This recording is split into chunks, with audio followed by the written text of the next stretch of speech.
All right. Welcome back to Hanger 51. Who's in the room? Oh my God, it's Mike Bird. What's up? How you doing, Mike? Good to see you, man. First in the room tonight. Look at you. Michael Bear. Oh my God. Where'd you come from? Holy shit. Good to see you, buddy. You never get here that early. Good to see you, man. I saw that picture you flew over my house. I don't know where that was. I was trying to pinpoint where the heck that picture was, but I couldn't figure it out. Not sure where that was.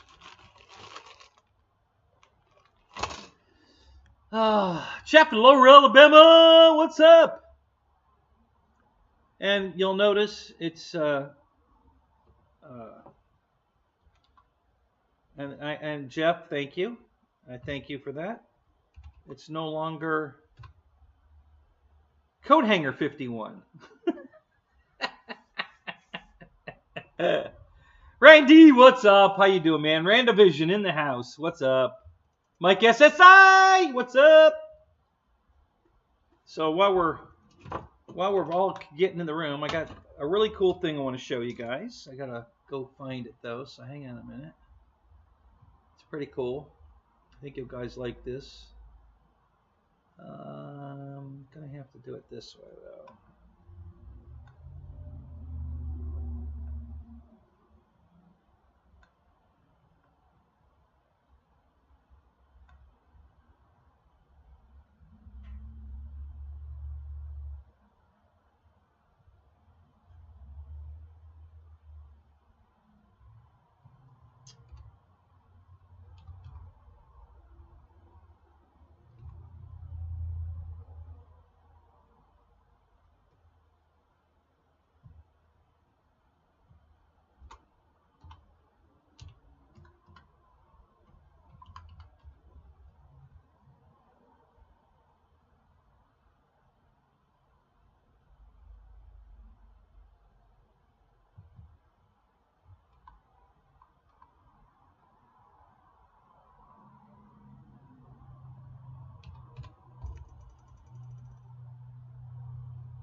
Let's see if I can find it real quick here. There it is right there. Perfect. Okay. Hey, David's here. What's up? How you doing, David?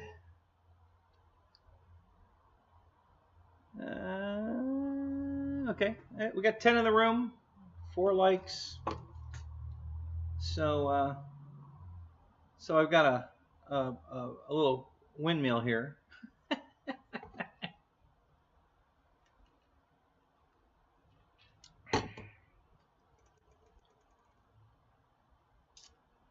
Let's see here. Augured in, what's up? Good to see you, buddy.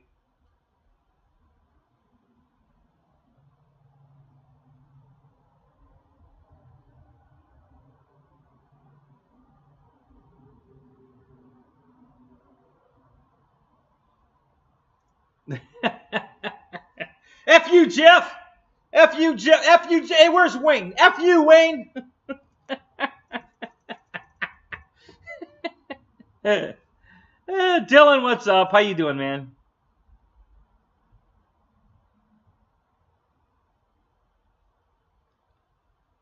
Is your internet slow as molasses? No, actually, my internet's good now. I've got all. I'm on fiber optic now. Got a newer computer, Windows 10. Yeah, that shouldn't be slow at all.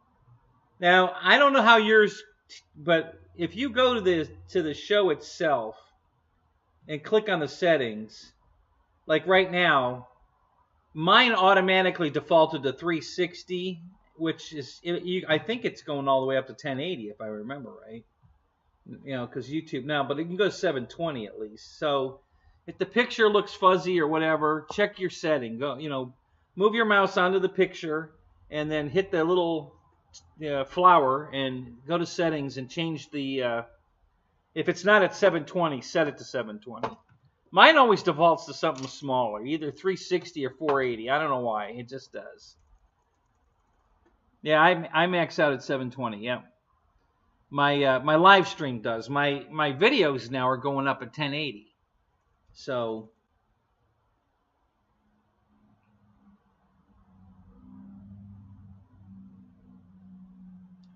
oh well yeah. Sometimes my well actually the messages don't get behind though, but sometimes my return video is a little behind. But the messages should be instantaneous. Like I'm gonna say hi right now. So I don't know how much delay there was, but that was. What's up, Michael? How you doing, man? Good to see you. So yeah, I've updated everything. We're on fiber optic now. Got rid of Spectrum because they just can't make it work. They're terrible. Um, so now I'm on Frontier fiber optic, and so far so good. I haven't any issues anymore. So you got a new tent. Just showed up today. Oh yeah, is it another one with a fireplace in it? Because that was pretty cool. I never saw a fireplace in a tent before. That was a new one on me. I hadn't seen that.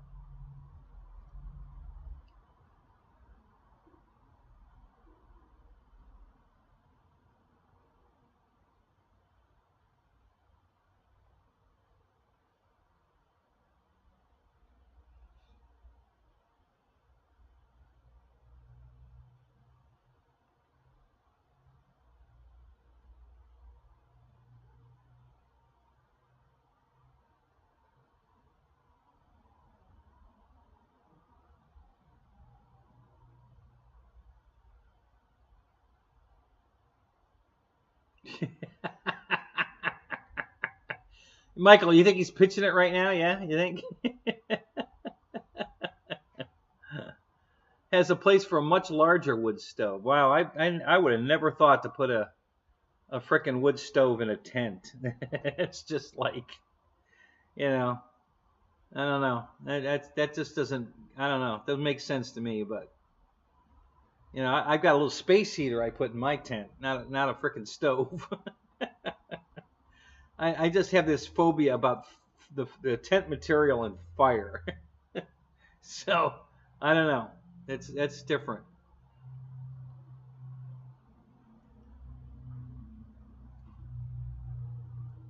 Oh, I forgot what I was doing here. Hang on a minute.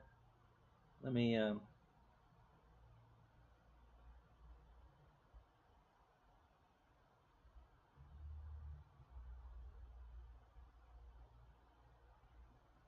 So I want to show you guys something I found. Actually, that should work just like that. All right, so let's go to here, and let's add window capture.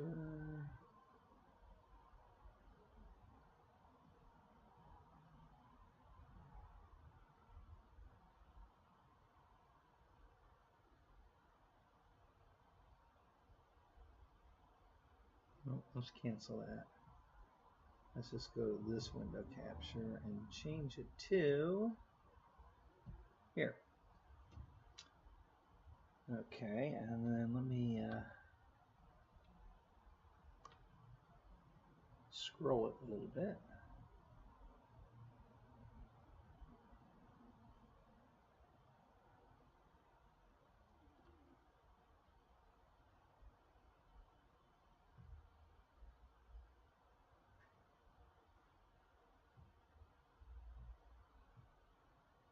That'll work.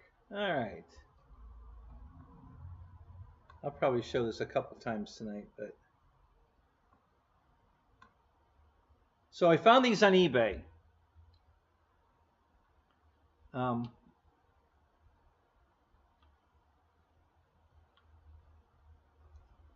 Anybody else? What did I miss?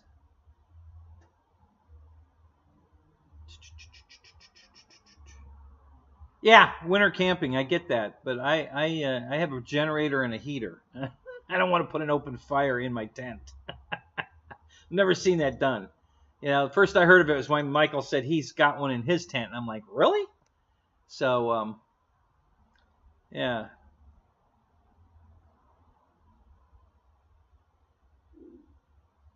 Just have Fire Marshal Bill check it out. Yeah.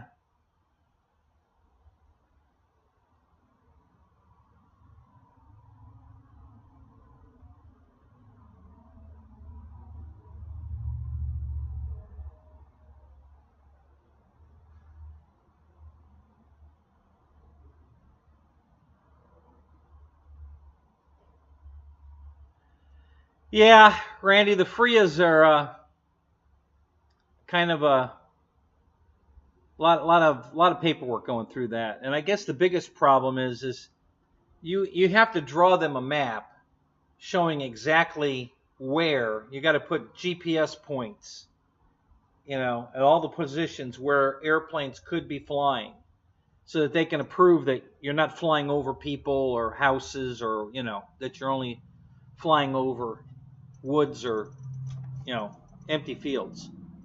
And I guess most of the people that have been denied is because they didn't do that. They went out in the middle of the field and put one GPS point right in the middle of the field and expected the FAA to figure out where you're flying from there. And that's not how it works. You got to get all the four corners, or if it's a octagon or whatever shape, you got to go put in every corner. So when you draw a line from all the points that you've narrated, that's the flying area, and you can't fly outside that area. And that's what they want to see. They want to see where exactly you're going to fly and where you're not going to fly. And as long as you're not flying over any houses or anything, then it'll get approved. But that's not how people have been doing it, and that's why they've been getting denied. So, you know, technicality, but, you know, whatever.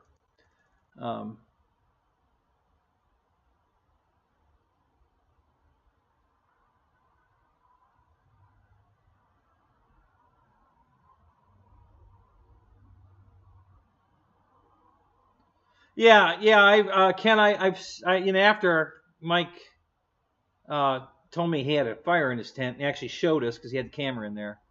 I did go look it up, and I'm like, well, son of a bitch, you know, I'd never heard of that before, you know. So yeah, I thought that was pretty cool.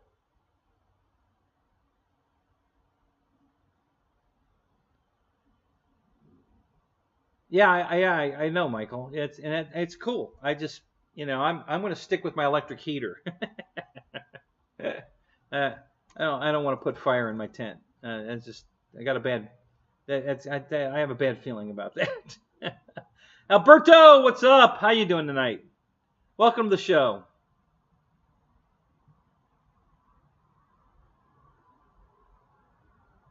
Oh, you got one today too, did you? Wow, that's cool. Yep. So you saw my review on the Ozark tent, huh? Yeah, I love that thing, man. I got two of them. I love it. It's a great tent.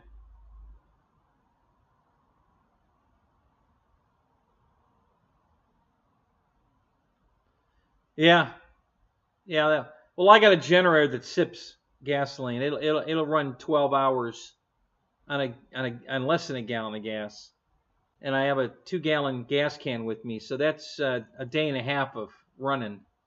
I don't think I'm gonna run out of fuel. Continuous running, you know. So,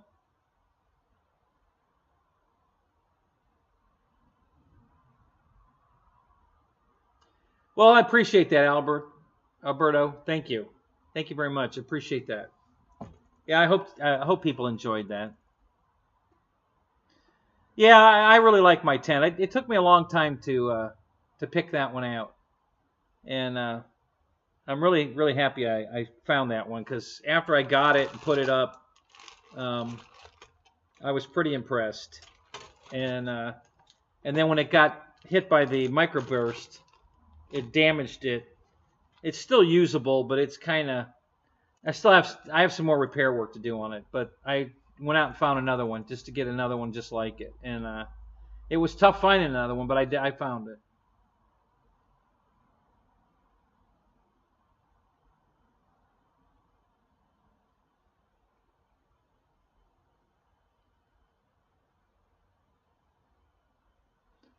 So, Alberto, the one you got is exactly like mine? Is that what you got? Or just the exact, or the same style? It's the tunnel tent.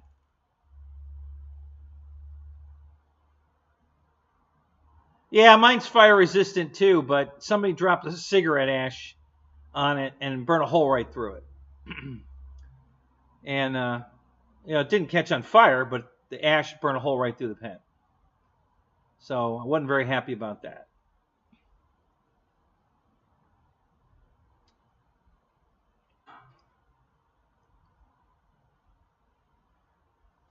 Okay, so one of the things I found, guys, and I bought some, and they're awesome. So I wanted to pass this kind of cool information on to you guys.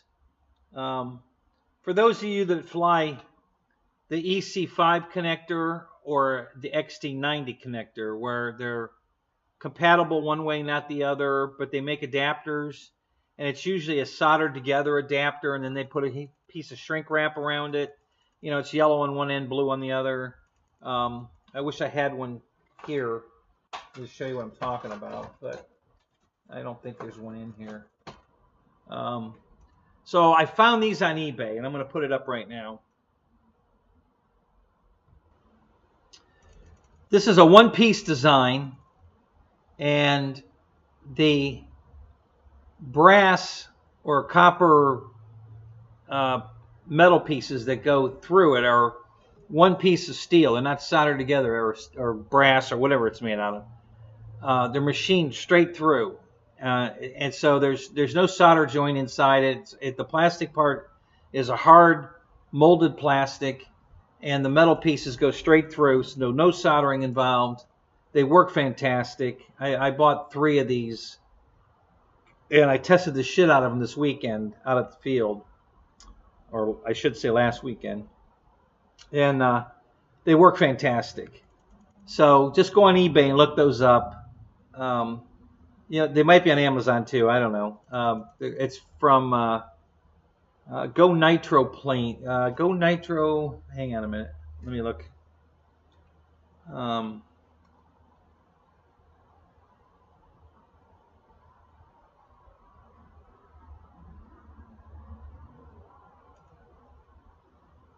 Go Nitro Hobbies. If you do a search for Go Nitro Hobbies, or just do a search for that NHX, just put in there XD90, because they make more than one thing and you get a whole list. But if you specify you're looking for the XD90, it should narrow the list down to, it should be right on the first page. But awesome adapter. Get you, if you got an EC5 connector in your plane and you want to use an XD90 battery, this is what you need, and they work fantastic. I'm really happy with those. And I had one, and Ray talks about this on his show. I had one just like Ray, where the solder joint was so pitiful that literally they just flexed it. It broke in half, just flexing it, trying to pull it apart from the battery, and it just broke right off. And I was like, wow, I'm sure glad that didn't happen in the air. So,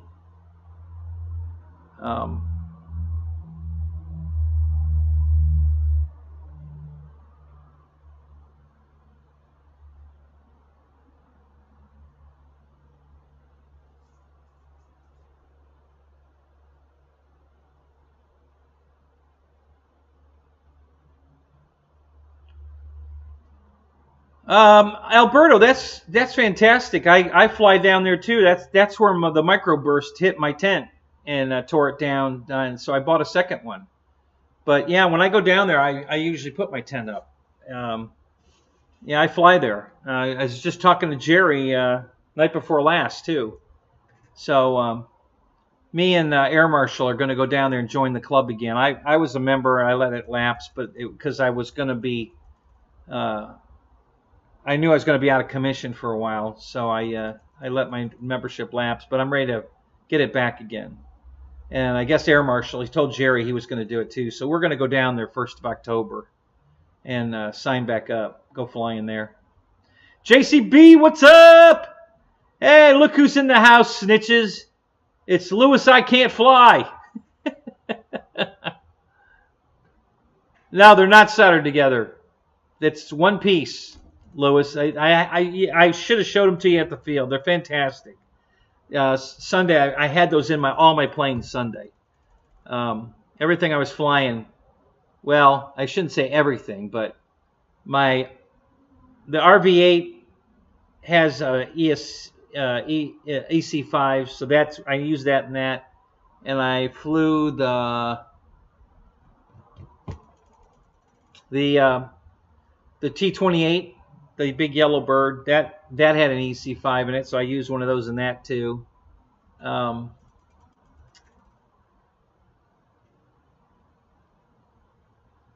Yeah, that's where I allegedly peed on Rich's tire. Yes, allegedly.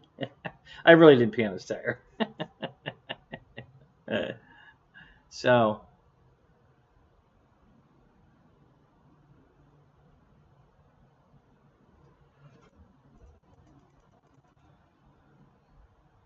Oh, a cookout and club party. There you go. Cool. So,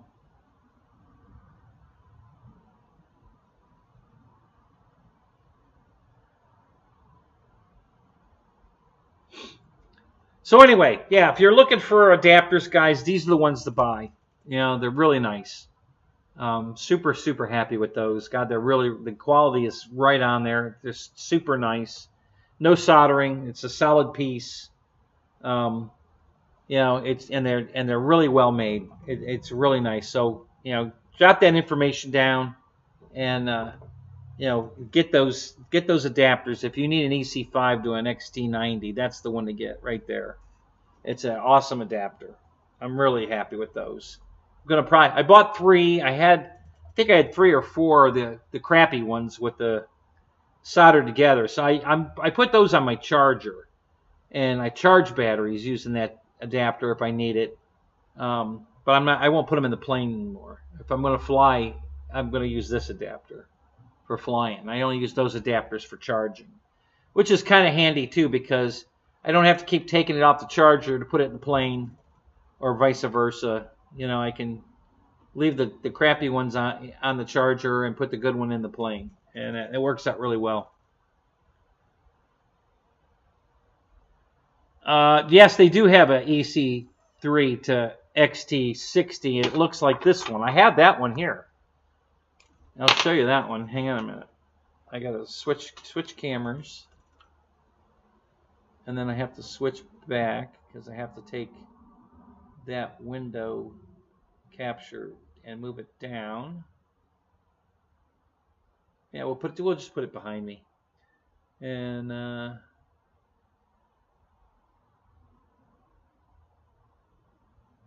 guess we need to tilt this down.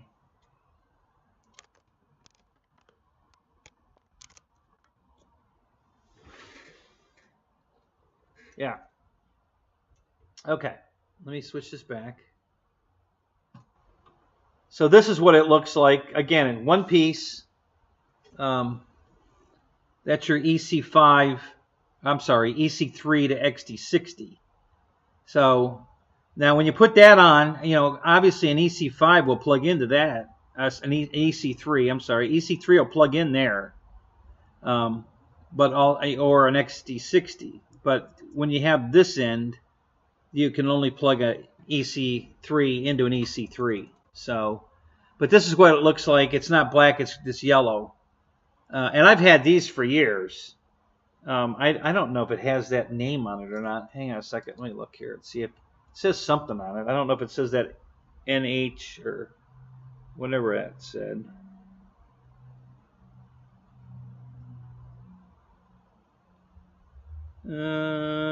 Yeah, I think it does actually.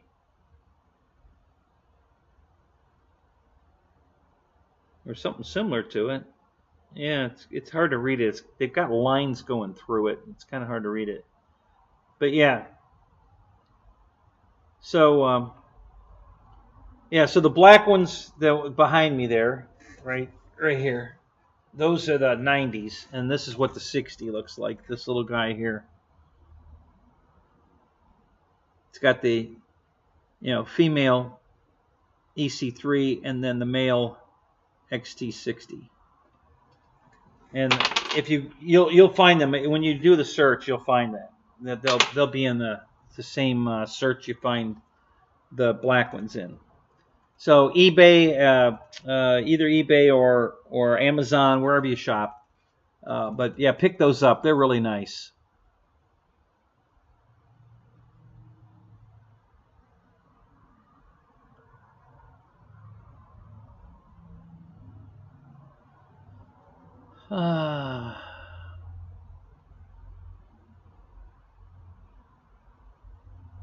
Yeah, maybe Venom used to sell those. Yeah, that's possible. I don't know. The only thing I really never bought much from Venom. I did buy a charger from them right at the end there. I do like their chargers. They work really well. I got 2 of them, and I bought one used at the field from a guy, and it worked great. So I went out and bought a brand new one too. So now I got 2 of them, and they're pretty good. I don't remember where I got this adapter at. You know, I don't remember if I got this at one of you know, like Motion, or I don't know where I got that. I can't remember. I got a few of these, but when I went for the XT90 and found that one piece one, that was really nice. So I picked that up. So I highly recommend those guys. I was using them this past weekend and they worked fantastic. So just a heads up on that. If you're looking for that kind of adapter, I recommend that one. It's a good one. I think you'll like it. EQ, what's up? Good to see you, man.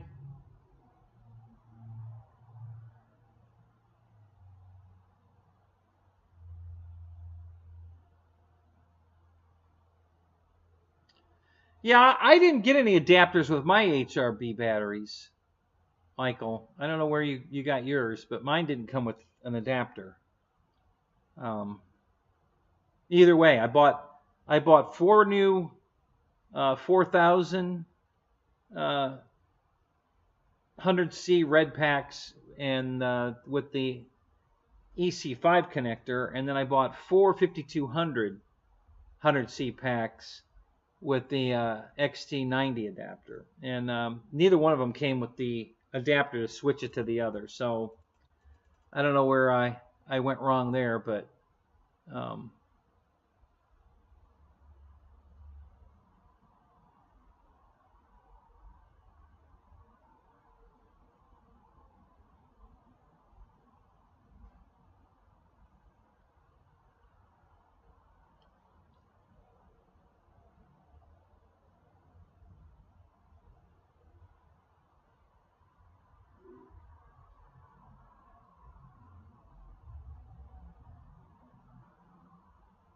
oh yeah, there you go, Mike. That's cute. So I was doing and I think it was in the Zoom the other night. I was doing a live prop balancing, and I'm just going to show you quickly, guys. This one's not perfect, but it's very, very close, and I might make it perfect while we're in the show tonight. But I'm going to show you what it started like. I'm going to grab one of these other ones out of the bag and put it in the balancer, so you can see it's pretty balanced. And I just did it with spray paint. I'm just using my Duplicolor clear coat, and I just dust on a little bit of paint on the back side of it until it's this balanced. And it's off by a teeny bit. We're going to finish it here in a minute. But you can see, you know, it's going to kind of do that back and forth thing here in a minute. Here it goes. And now it's going to go back the other way. And I'm going to stop it so that we don't have to sit here watching it do this for 10 minutes. And it'll be much closer finding its happy place. So it's got to be really close to right there. It's going to move just a tiny bit, but we're pretty much, you know. But it's off by so little that it's, you know, that would be good enough. But I'm going to make it better. But I want to show you what it was like when I started. So this is one that I have not balanced. This is fresh out of the bag.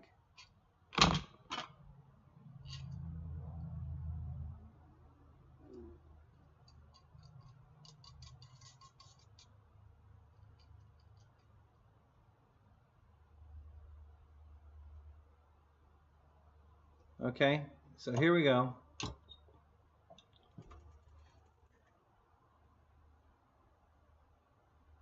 Wow, that one's pretty good, actually.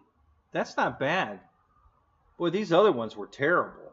This one's pretty good, actually. Um, I'm surprised.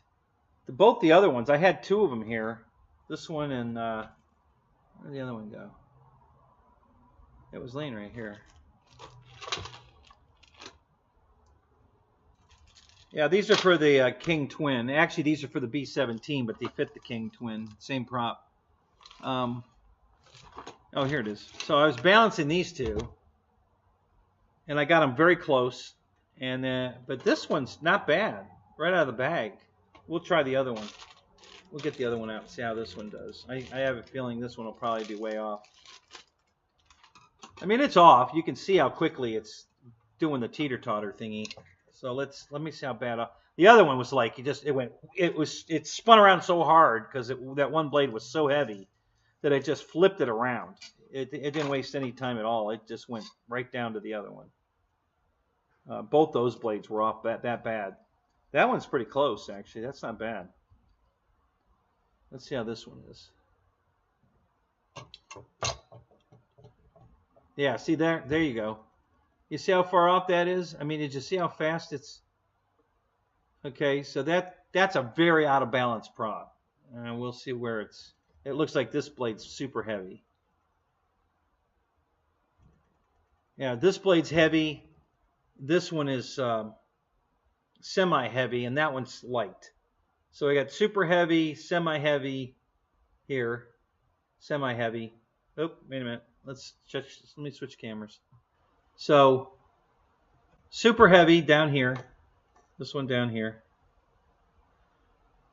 Semi-heavy here. This one's light. And that's the way these were. The other two I was balancing. They were off by this much that it didn't even spin around. Look at it. It's going right back to the teetering. That's how far out of balance that is. So that's going to vibrate like crazy. That's going to be horrible. All right. So let's put one of these other ones back on that I balanced.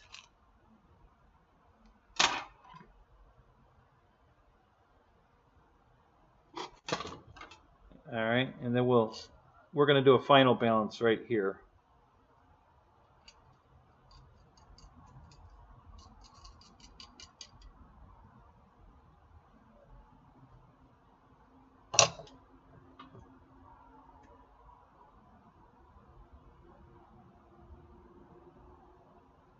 See, it's trying to spin all the way around. It's that close to balance that just that tiny little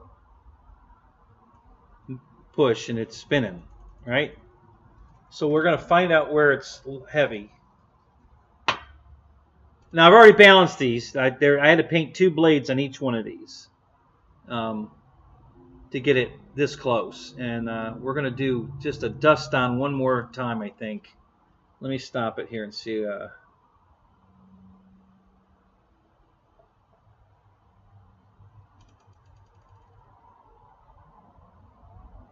Let's see where it goes.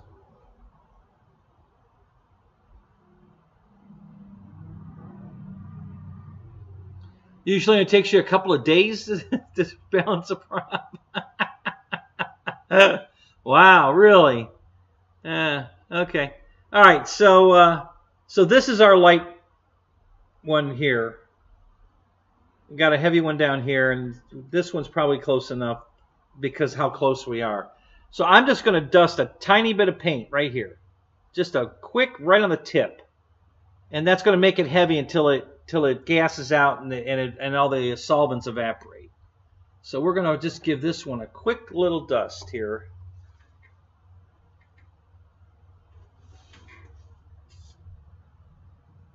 Just like that.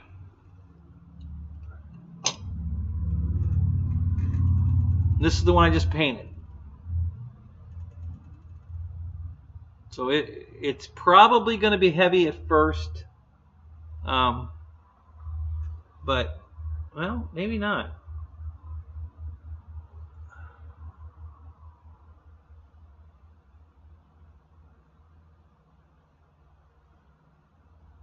Wow.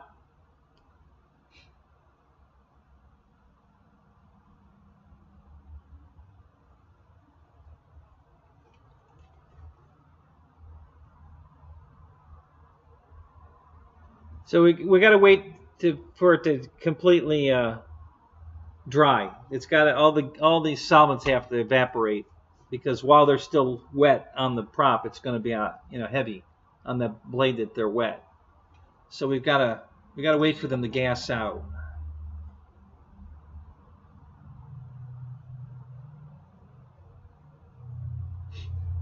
So we'll give that a minute, and then it looks like we're going to need another coat.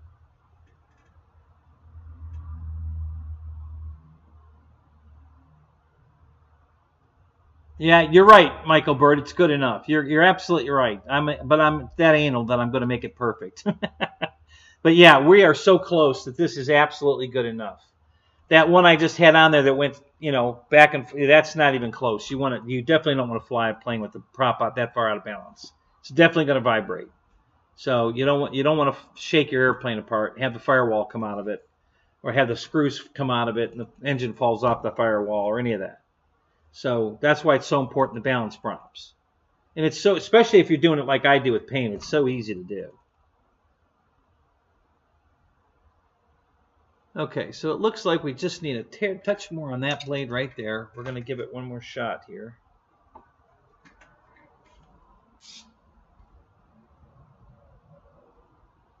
And I'm putting on such a light dust coat that it's drying almost instantly. Yeah, see that? It's heavy right now because but once the solvents evaporate, it should be good.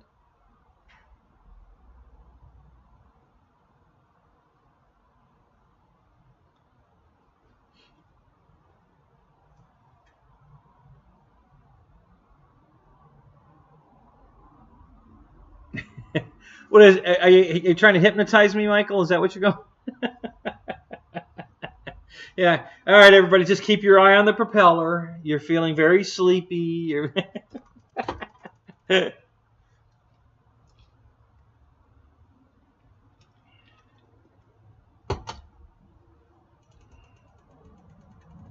Now, if it ends up that's still a little heavy after it gasses out, I'm just going to take. I got a little thing of wet sandpaper right here. A little water and a little wet sandpaper. And I'm just going to wet sand the paint I just sprayed on there a tiny bit off. And that should do the trick.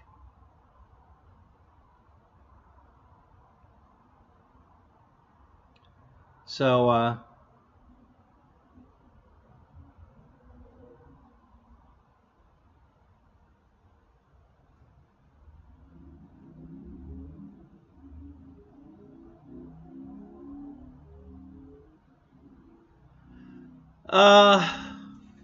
wow, and they're coming from California? No kidding. It sounds more like they're coming from China. Brando, that's crazy. So I ordered something. Guys, I've been trying to do this for years, and I finally did it. It's going to be pretty cool. What I did was I ordered a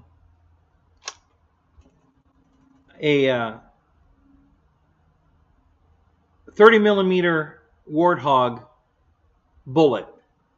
The shell casing, which is going to be about this tall and about this big around, and the bullet. I ordered it comes with a plastic bullet in it, but I ordered a solid aluminum bullet, machine bullet off of eBay to put together. So I'm going to polish the bullet. It'll look like chrome. I'm going to polish the brass, so it's bright, shiny brass, and then put it together. It's going to look so cool. And the reason I did that is because I want you guys to see just how big that A-10 Gatling gun, how big a round that son of a bitch is shooting, because it's amazing. So I'm going to do a little comparison here. I'm going to put a 22 shell on the table, and then a 9 millimeter shell next to that, and then a 50 cal bullet next to that, and then the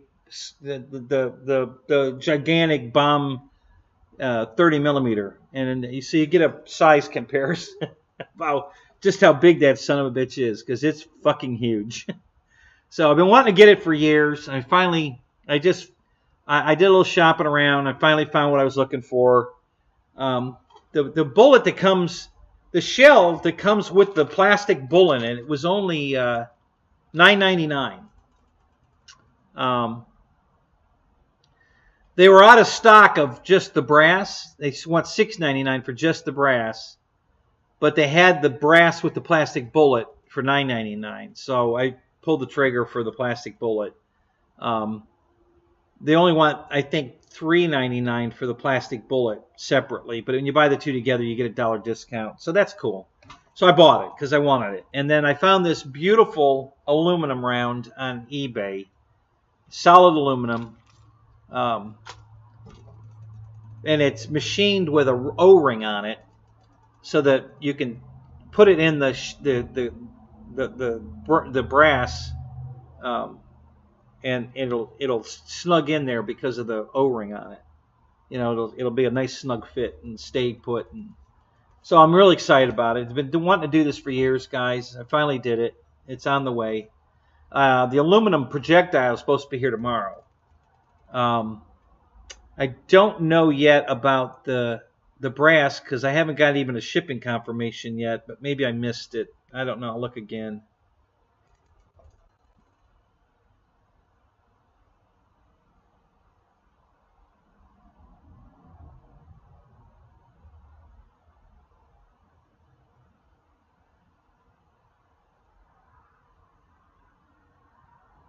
Wow, that's close. Holy crap.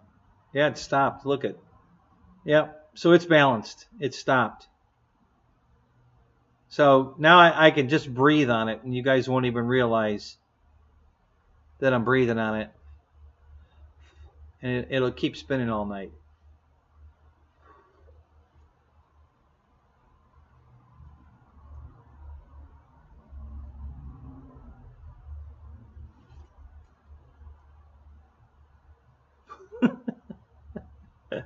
So yeah, it's balanced. We got it. You know, it's. I mean, listen, I'm sure I could play with it all night long until we got it absolutely perfect, but we're good. This is fantastic. And this other one was way out. So this one here, this thing is way out of balance. Or was it this one? It was this one. Yeah, this is the one that's way out of balance. So anyway, wanted to share that with you too, guys. It's just so important to balance those props, guys. I just can't stress it enough. Make sure you balance your props.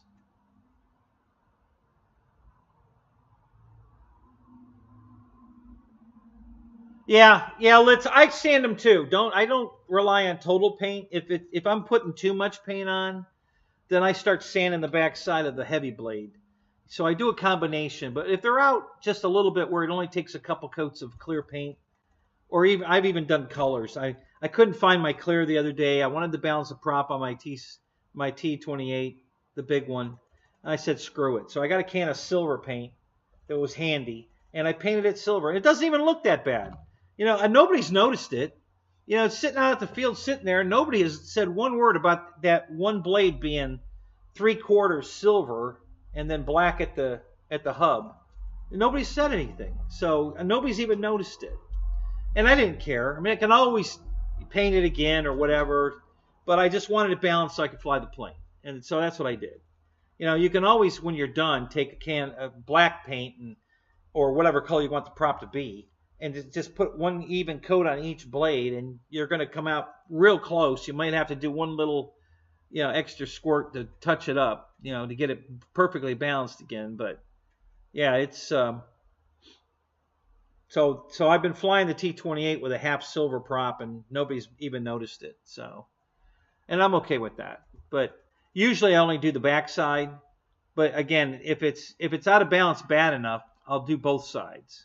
Because if the back is taking too long to dry, then I'll put a coat on the front side. And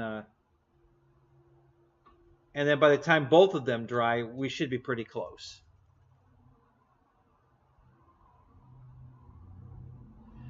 How far have I got building any of my new planes? Well, I built most of them. Let's see. The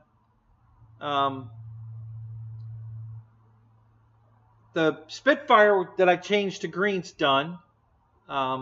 Other than putting these decals on. I'll show you. Let me switch the camera again.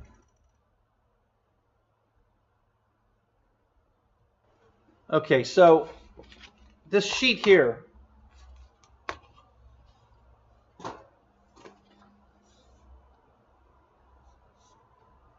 I don't know what these are for yet.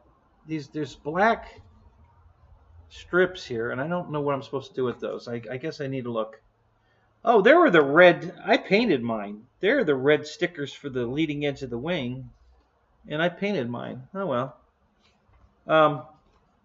So all this little wording here, all these little words that say, you know, gas filler here, hydraulic fluid, you know, whatever. There's a whole shitload of these that need to go on the airplane, and I haven't put these on yet. And it's going to be a pain to put them on. Because it's got that stupid clear that they don't even need on this. There's no reason to have that, but they've got that clear cover sheet over it. So once I get it stuck to the plane, then I got to pull that cover sheet off. I might, because of these, I'm probably going to pull that cover sheet off first, because it's going to be a pain in the ass to do it on the airplane.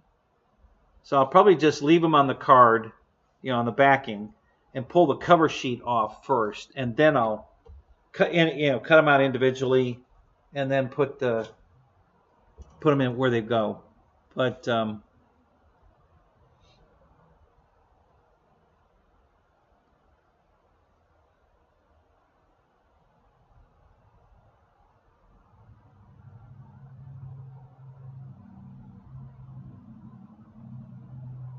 yeah, I'm surprised it's staying on, Michael. So what do you just like contact cement it on, glue it on? Is that what you do to install that? I can't imagine how else they'd install a foam spinner. Roy, what's up? Good to see you, buddy. So where are we at? We got 19 in the room, 11 likes. Not bad, guys. Not bad. But you know, if you could, just hit that like button for me. You know, what's Jeff in Alabama say? Spike the like. That's it. He's got a coffee cup. I got to get one of those. The Spike the like cup. Yeah, I got to get one of those. So, and if you noticed, I fixed the name now. It's no longer Coat Hanger 51. We're Hanger 51 now. Airplane Hanger 51. So, and Jeff in Lower Alabama is the one that, you know, pretty much reminded me that I could do that. Completely had forgotten I could do that. And then Jeff said, you know, you could just change your name. And I'm like, you know, goddamn it, I could, couldn't I? You know, I have to change the other one first to something stupid, then change this one to that one, and then change that one back to what I really wanted to say. So yeah, it took a little fooling around, but I got it done. You know, we're good. And I put it in all caps now because, you know, me, I'm short. You can't hear me. So, yeah, so we're officially now an Airplane Hanger 51, not a Coat Hanger 51. So,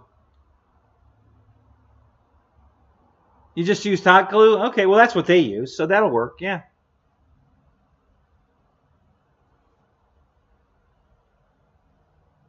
Yeah, I think it's stopping in the same place, but it like I said, it's so close to perfect. If I wanted to, I could sit here fooling around with it, but I'm probably not gonna.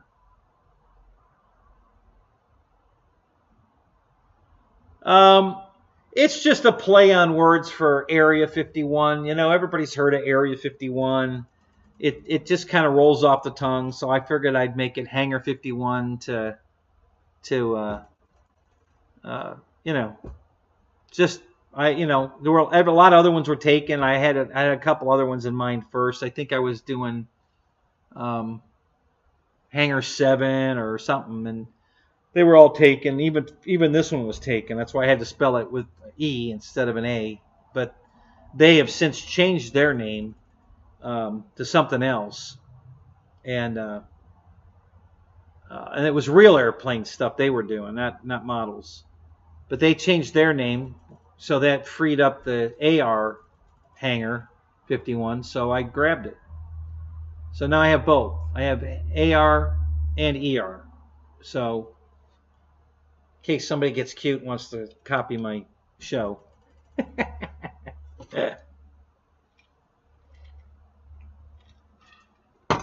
What's up, Roach? How you doing, man? Good to see you. Keith Christie, what's up? Oh, we got bees tonight. Oh, you must be saying hi to Lyndon.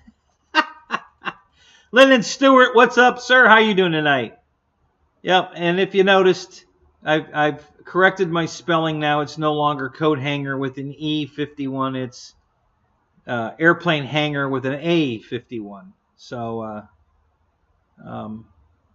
so all my big content's on this channel. I have a little bit of content on the other one. So anyway, so what else is going on, guys? Is anybody buy anything new? Anything cool? Oh, they were getting back to the planes I haven't finished. Okay, so the MB339 is at the final stages. It's sitting on my kitchen table right now, all assembled. I couldn't plug the batteries in because I was waiting for the adapter to show up. It just showed up today. I just got it out of the mail. It's a series connector, so they're not two parallel to make it two 6S packs. It's a series to make it 12S. So it's a 12S bird, two XT90 connectors to the AS150 connector, that stupid bullet and receiver gizmo that HSD uses, and so does Aerofoam. So I ordered that. It finally came. It came today. So now I can plug all the things in, make sure everything works, and then I can start moving the CG around with the batteries in the plane and move the ESC around and everything, get everything situated so that I get the CG right, and check it with the gear up, gear down. I couldn't do any of that until I had the adapter, and it came today. So tomorrow we might get the MB339 flyable. It's very possible that could happen tomorrow. So I might go fly it this weekend. So, and if you guys, my Spitfire is blocking it, but it's that plane. It's still blocking it. Wow. Yeah, that one. That's the one I'm talking about. So I might have that ready for this weekend. Now I was only waiting on the adapter. Well, I was waiting on the adapter and to break in the new batteries that I'm going to use on it. The batteries are broke in, good enough. I might fly them one more time to just give them one more shot. But they've been cycled 2 full times, and I actually need to discharge a couple of them tonight.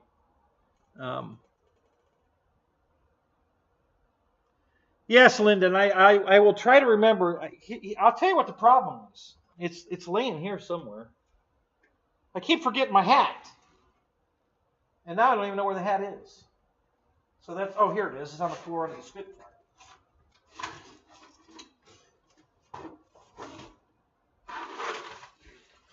This has been the problem. I keep forgetting to take this damn hat with me because I mount my camera at the top of the hat. Okay? Like this, and this is the camera. I could use either one. Actually, I don't think that's the new one. Where's the new? Oh yeah, the new camera's in the truck. This is the old camera, but it looks just like it. It's the exact same model, it's just a newer version of it. And I'll change the camera here so yeah, this is my cowboy hard helmet. The camera's bolted to the hat. And this is the camera I'm going to use on the hat. It's usually on it, but I was just fooling around the other night. But anyway, I keep forgetting to put this back in the damn truck. So I got to do that tonight. And then I should be able to get some video for you guys. But you can watch, if you guys, some of you guys watched Lewis's video where me and Tony were flying. Tony was flying his Avanti S version 2, and I was flying the T-28. So some of you guys might have caught that. If you haven't, go to his channel and click on that one. Tony and I are standing there holding our planes, so you know you'll be on the right video, and you can watch me fly the Carbon Z T-28 around. I look like a professional photographer. Well, I don't know about that, but thank you. I'll take that.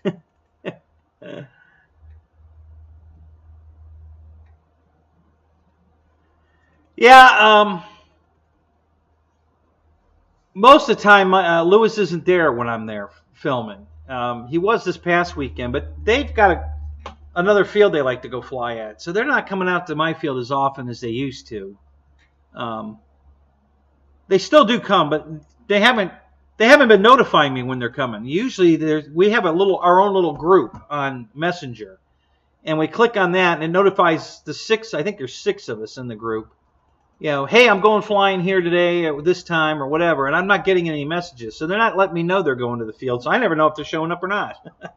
So, you know, but yeah, if I could get somebody to film for me, that'd be wonderful. I would love that.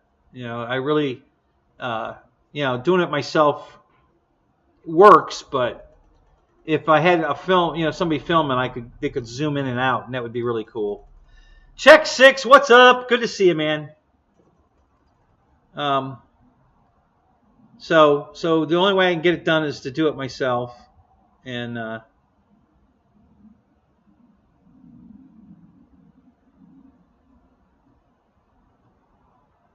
is Paul here? Somebody's saying planes and trains.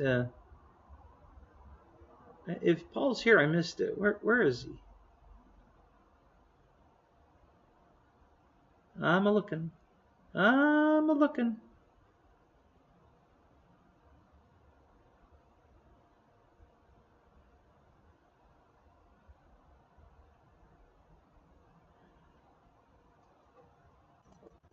I changed the speed controller and the EDF unit in the Viper, and the landing gear started working properly. Still has to be cycled once every time you plug it in. Yeah, they all do that, Roach. Pretty much all of them. You have to cycle them once when you plug them in.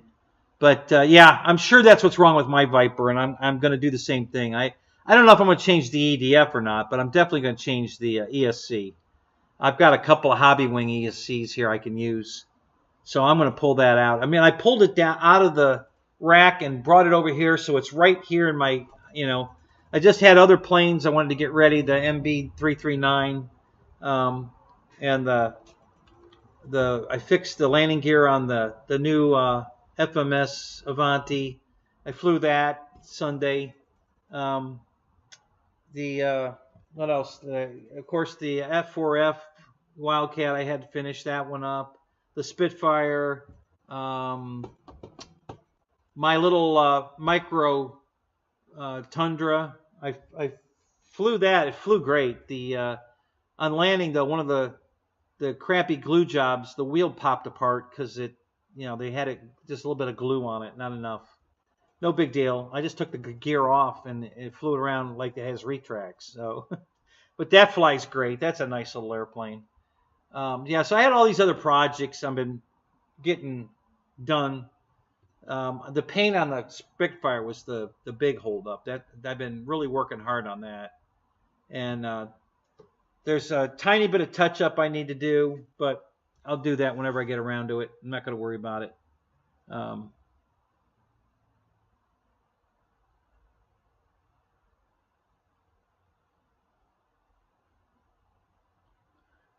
Yeah, right. So they come in all different sizes. I'm not sure what exactly the Go Nitro Hobbies, but if you just do a search for adapters for whichever specific size you're looking for, they make all of them. You can get a 30 to a 60 and a 60 to a 90, and you probably won't get a 30 to a 90. You'll have to put one in between. I'm sure they're not going to make a 30 to a 90. But yeah, they make them in all different styles.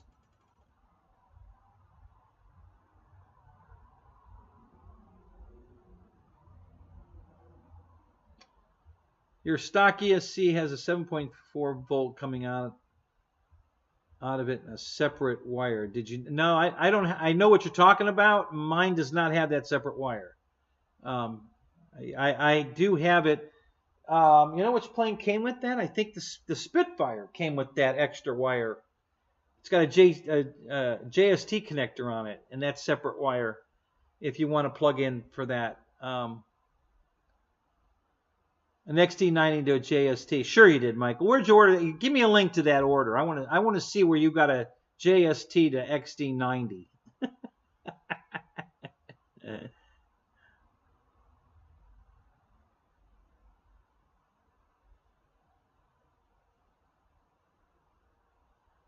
Okay, Lyndon, you weren't here. I'll demonstrate it again. So what this is, and this is the best prop balancer to get. You got to get it from Motion RC. It's what's it called? Craft, not Mancraft. What? Right. So what's this damn thing called? What brand name is this? Something Craft. I don't think it's on it here. Yeah, it doesn't say it on it. But whatever Motion, everything Motion has. Yeah, Benchcraft. Thank you. Thank you, Roach. Benchcraft. So it's a Benchcraft brand. You can get it at Motion RC. You probably get it at RC Castle. You might be able to get it at Amazon or someplace. I don't know. But, you know, this is the best balancer because it has two earth magnets. Big, strong earth magnets in here, in between these two spans. Okay? And the reason for that, and let's switch cameras. Okay, so there's you can see the magnet here. Okay? And then the spinner part, the part that they're little tapered cones. Okay, so they'll fit any size prop up to, you know, it looks like about a 1/2 inch diameter hole in the middle of the prop. Okay, so you put those both facing in. Now you don't have to do them both facing in. You can do one facing in, one facing out, but I like putting them both in. And you just snug it up. And then this thing has a pencil point on the end of it. It's just a pencil point tip on both ends. Trying to put it someplace where you can really see the end. But it's a pointed end. So the only thing that touches the magnet is this point. This pretty sharp point touches the magnet. Okay, so you put it in there like that, and it's actually suspended between the magnets. There's absolutely no drag here. No, it's not rolling on wheels that have bearings. There's no drag because it's just the magnet touching the pencil point end. So you can't get the prop any freer than this. Okay? So, and this prop's balanced. So you can see it's just kind of twirling here.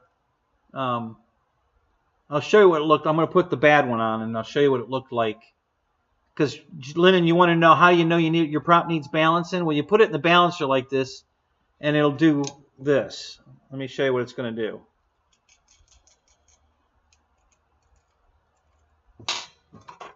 Pretty sure this is a bad one.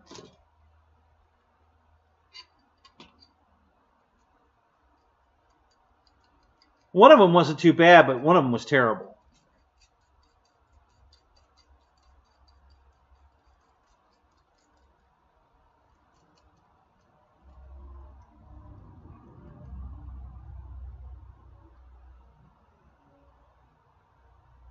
Well, guys, you know what? You know, it's not so sad. I mean, people that are new to the hobby and they don't know about balancing props, they don't understand why you would need to or how you check it or any of that. You know, if you're new, you don't know. So, yeah, this is the good prop, I think.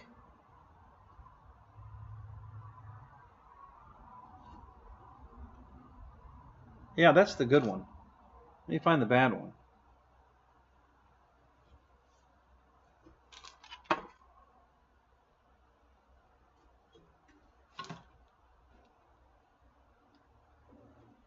It's got to be this one. Yeah. See how this one's still spinning? It's out of balance, but it's not bad. This one out of the box, you could live with it. You might get some vibration, but it won't be too bad. You know, that one's not too bad. This other one's terrible.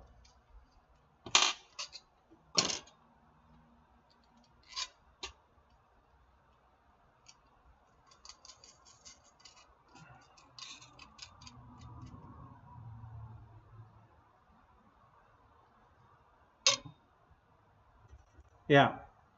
So this one,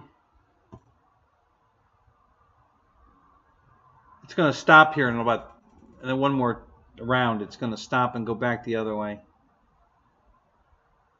You can see it speed up and then it picks up speed and then stops and then it picks up speed because it's trying to, you know. So one more time around and then it's going to go back the other way, I think. Yeah, now it's going to go the other way. Okay, so this is when you have a prop this far out of balance, that's when you know you need to balance a prop. Because obviously this blade here is heavy. So it's trying to find that heavy spot. So if you stop it there, we'll stop it again.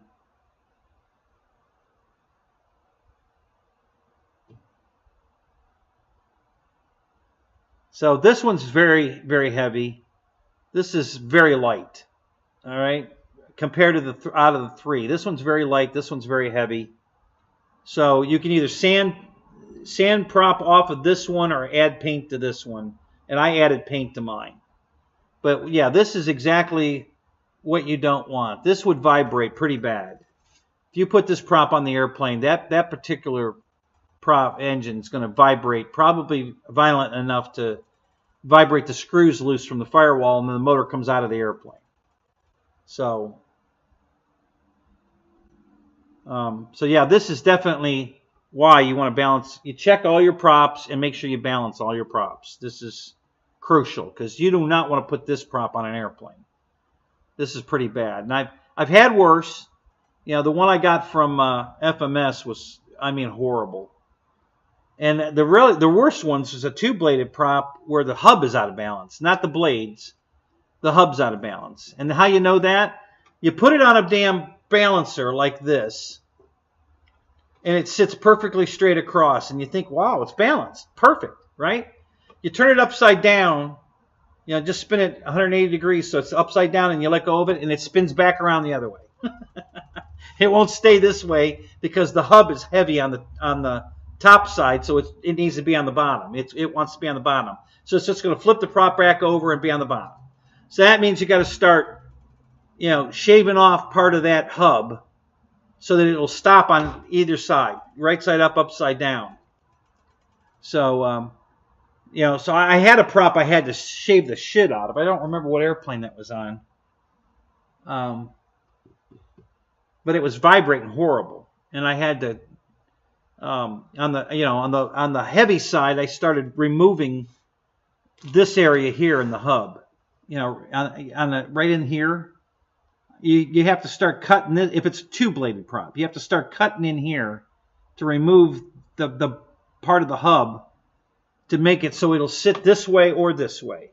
You know, because if it keeps flipping over, then it's out of balance hub-wise. Even though it's sitting straight across, it looks like it's balanced. It won't sit this way. It keeps flipping over. So that hub is heavy. You got to grind off some of that hub until you get it where it'll sit either way. Yes, the yak prop is bad. You're right. That's one of them. That's one of the ones I had to fart with a lot. Yep, you're right. Thank you, Roy. Yep, the yak prop was way out of balance. I had to fuck with the shit out of that one.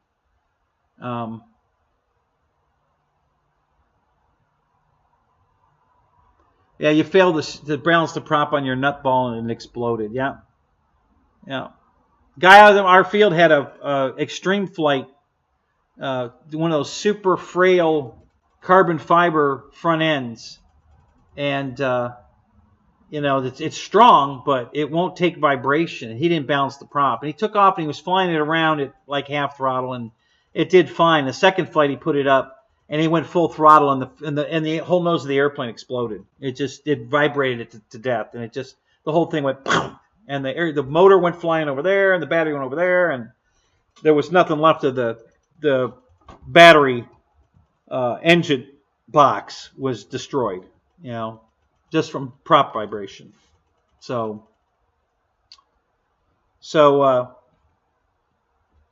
let's put one of these back on, and we'll do a final balance on. Well, you know what? Let's just do it. We got time. I can do it. So here's what you're going to do, Lyndon. All right. So this is the bad one. All right. This is the one that's way out of balance. So, because it won't even spin. It just rocks back and forth because it's that far out. So let's find the heavy blade. I think it's this one.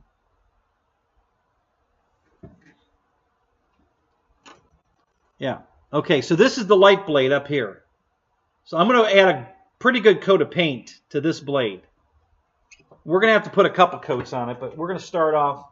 I'm going to put a coat of paint on this.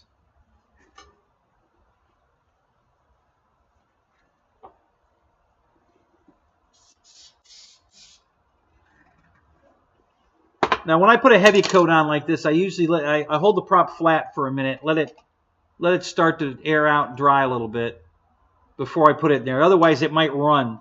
And then if you have a run down the blade, you don't want that. So I lay it flat like this until it starts to, gas out. Once I see it starting to dry, we're getting close there. Yeah, it's pretty good now. Okay. Now I'm sure that wasn't enough to fix it, but it's better. It went halfway around anyway. So it's going to take a few coats of paint. We'll keep doing it, but I got to let that one dry. So we'll let that dry a minute. And this is still the light blade up here. That's where I painted. Wow, it's drying pretty good tonight. What's the humidity in here? Oh, it's only 63. That's not bad. Yeah, the paint's drying fast. Wow, really fast. So I'll put another coat on it here in a second.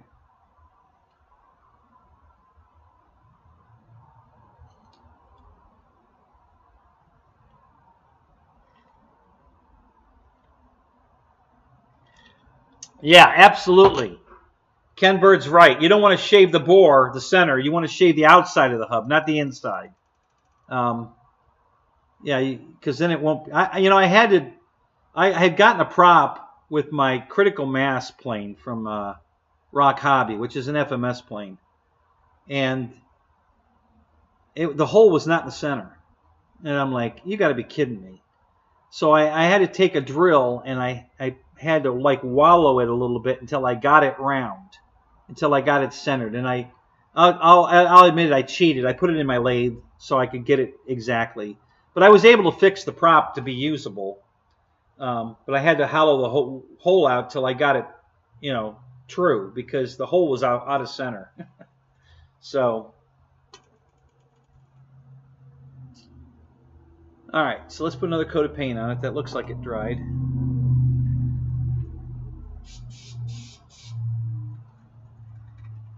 We'll hold it flat a minute. Let it gas out some.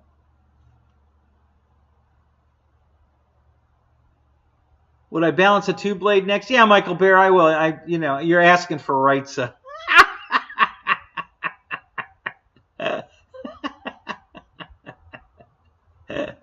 Wrightsa just wants me to put on some sleepy music so he can take a nap. They never took that down. When I did that, it was 6 or 8 minutes, of that, and they left it up. They didn't demonetize it. I thought they would demonetize it or take it down. They didn't do anything. They left it alone. I was surprised. I thought for certain they would demonetize that. Okay, so this is the light blade right here. Okay. Now let's see if it'll spin at least once around. Yeah, look at this. So it went all the way around once. Went around twice. Yeah, see it. So we're getting closer. We ain't there yet. We ain't even close to there yet, but it's getting closer. Okay. Now, of course, that blade's going to air. It's going to air out, and as it gasses out, it's going to get lighter. So we won't. We're going to have to put at least another coat, probably 2 or 3 more coats on it. Now, this is one where it's out of balance enough that I would spray both sides. So I'm going to go ahead and put a coat of paint on the front side too now.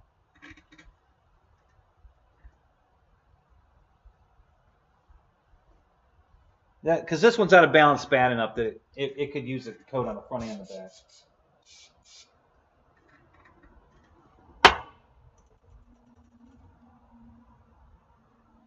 Fred! What's up? How you doing, man?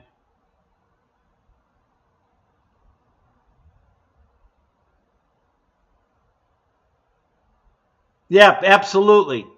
The host is definitely out of balance. He has all kinds of mental issues, but the props are right on the money.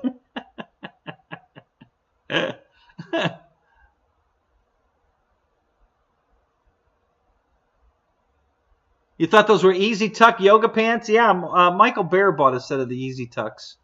Yeah. I don't know why. I think he bought them for a friend.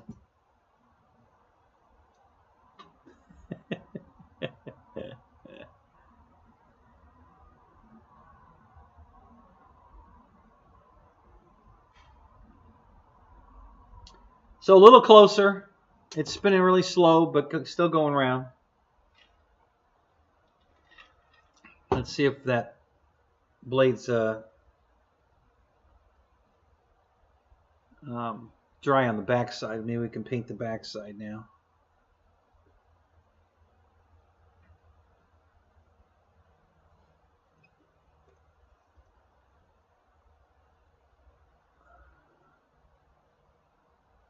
Well, actually, that's not the light one anymore. Now this is the light one. That one's still airing out, but this one's light. So let's put a coat on this one. We need a coat of paint on that blade. So let's get a coat of paint on that one.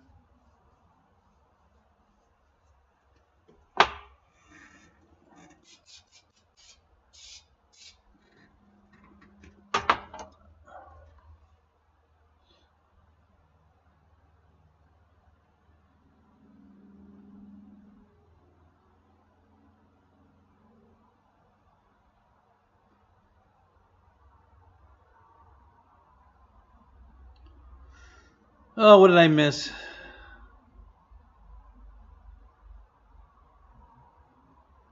Yeah, we're still a couple hours from actual. No, we're not hours. We're minutes away. You're probably using hot glue, Michael. That's why you have such a hard time. I wouldn't recommend balancing a prop with hot glue. Okay, let's see where we're at now.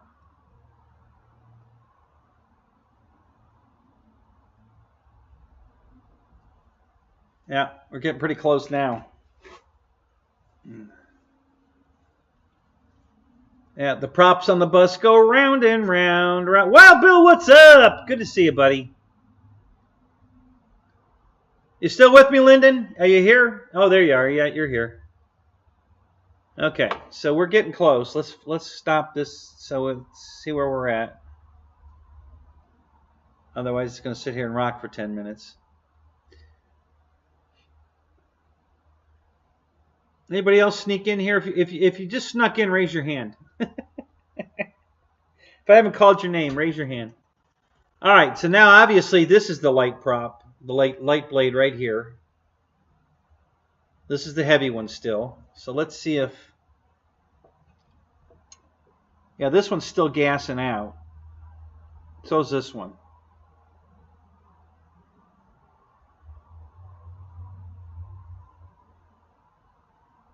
But I think we can add some paint to this one. We're all right.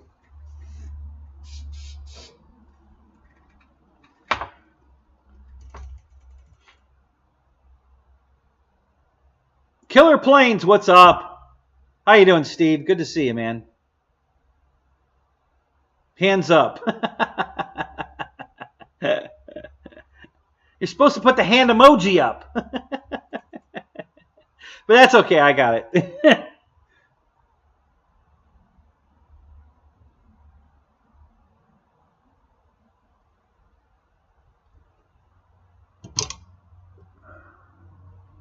Okay, so this is the blade I painted, and it's going down. So it's heavy right now. But as it gasses out, it's going to go back up. Let me stop it here and see if we can watch it do that.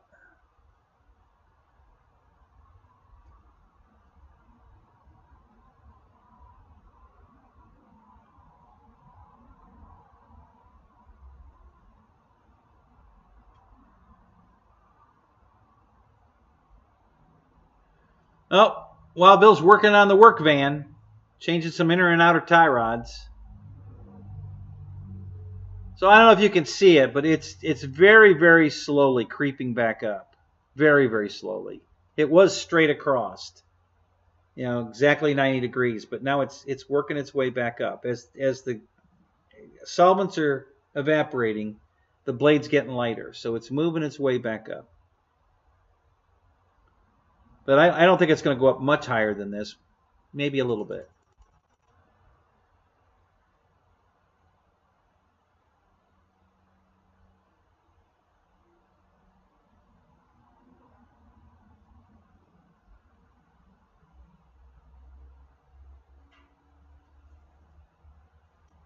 All right, so I'm going to put another coat over here. I haven't put any paint on this blade yet. This blade's so heavy that I've been painting these two to try to compensate.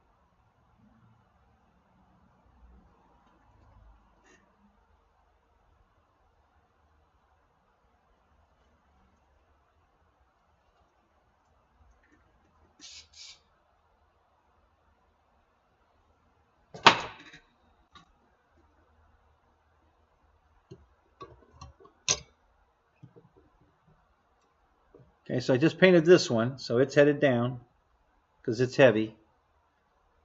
That was the one that was sticking up over here. So now it looks like these two are even. Well, pretty close. Now that one's getting light again. So you got to sneak up on it. It takes more than a minute, but you got to sneak up on it. Yeah, when I say gassing out, yeah. If you don't have to be worried, Fred, if you're in the tent with me. You're safe. You're home. You're not. But if you're ever in the tent and I start talking about gassing out, you better run.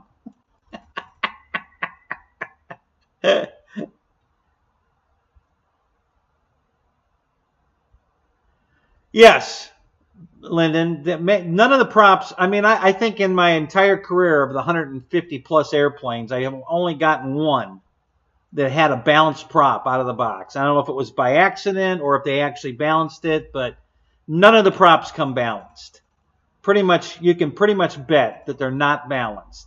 Some are much better than others, like this other one. These two came in the same bag. But this one's pretty close. I mean, you could fly it without too much trouble, this one. But that one was horrible. If you'd have flown this, it would have been vibrating like crazy.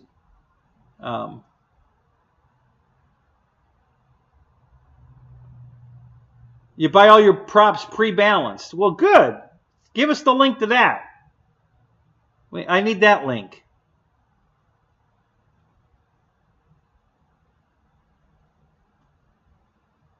So let's see which blade's heavy now. Or light, I should say. So it looks like this blade up here is still out a little bit. So I'm gonna do a light coat on the front side because I got a kind of a milky dry on this one. So we're gonna try to get that back to a nice finish. So we'll put a little paint on there.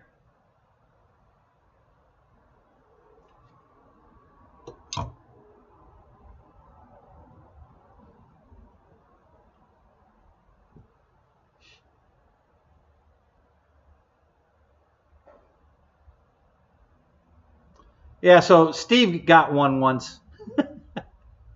If you've ever watched Steve's show, he's gone through a lot of airplanes also. He was, you know, because of his crash proofing, he had bought a lot of airplanes. He's still selling them. I was just on his website this past weekend seeing what you had for sale. I was looking to buy another airplane. So I checked you out, Steve. I'm looking for something particular. And you probably have it, but you're not selling it. I want to balance my green screen trim. Oh yeah, because it's doing the fuzzies. Yeah, it's doing the fuzzies because of the lighting. The lamp over here turned.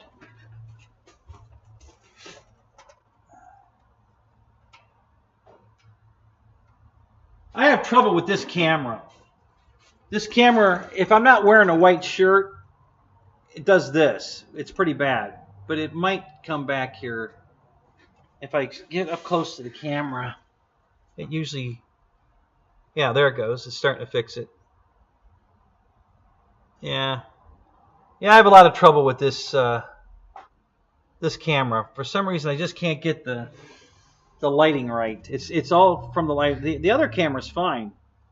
You know, this doesn't. The only place this is, well, it's doing a little bit on the shadow of that because it's right up against the green screen. It's actually touching it. So let me move that. And then the table does it because it's a clear table. So the green screen's actually trying to see through the table because it's a glass table. So that's why the table's fuzzy over here, because it's trying to look through the table.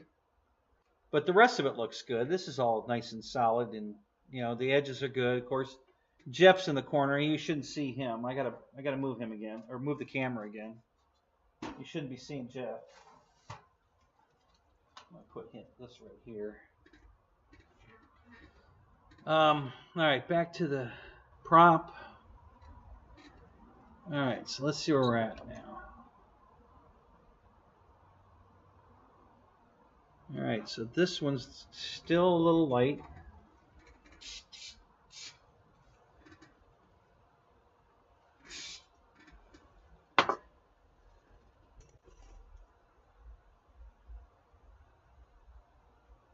Tacos? Who's got tacos? Oh, I see Roy's got tacos. Made a run to the border, did you? I had a big steak tonight. Big, giant sirloin tonight. It's a good one. But I really need to go relieve it because it's trying to go through me. So I have to go drop the boys off at the pool eventually here. Okay, so now because I put a pretty heavy coat on it, that blade's down here. This is the one I just painted. But we'll watch it go back up as it starts to gas out. It should go back up. I'm pretty sure that's the one I just painted. Yeah, that's the one I painted. So let's see if that one rises as it gasses out. It should.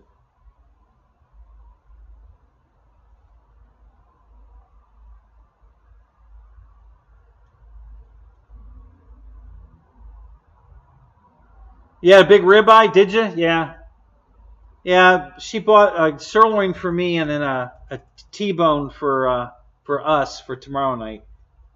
So I had my sirloin tonight. Yes, steak. Yeah, it's what's for dinner.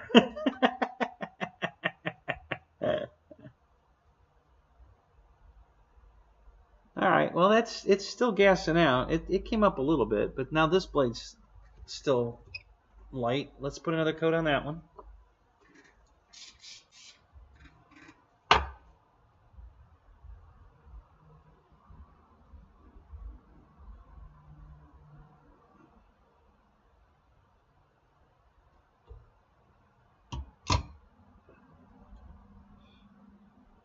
So now that one's heavy because I painted it.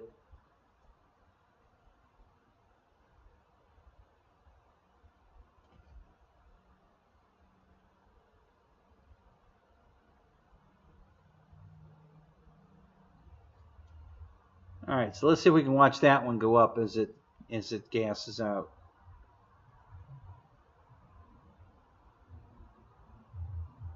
Wow.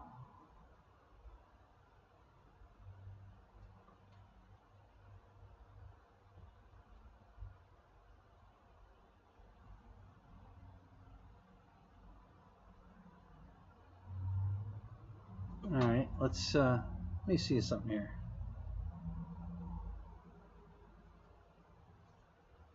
Let's see how close we are. You had a giant ribeye? Yeah. Yeah.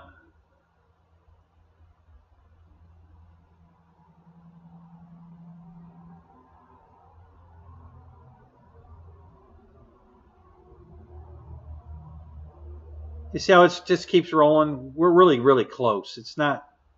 That's probably close enough. You could fly it. It's balanced enough that it's close enough, but I'm still going to get it right.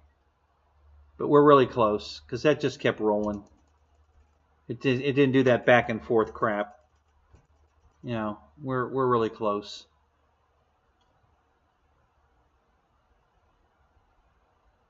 So I'm guessing that this is the heavy prop. These are the two, and it's probably going to be even. This is probably going to be straight down. Yeah. All right, so these two blades need about the same amount of paint because this is pointed almost dead straight down. So let me dust on a coat on the front side to get those more even looking.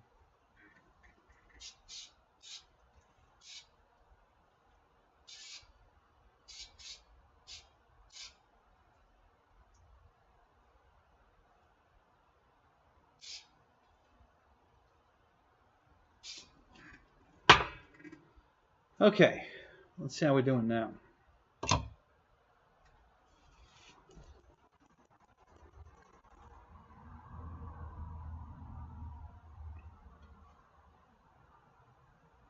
Okay, so the two heavy blades are on the bottom. That was the heavy blade. These two are painted. And as they're gassing out, we'll see what happens. It's probably going to come back down. I doubt that was enough paint to do it, but we'll see. We'll see what happens here.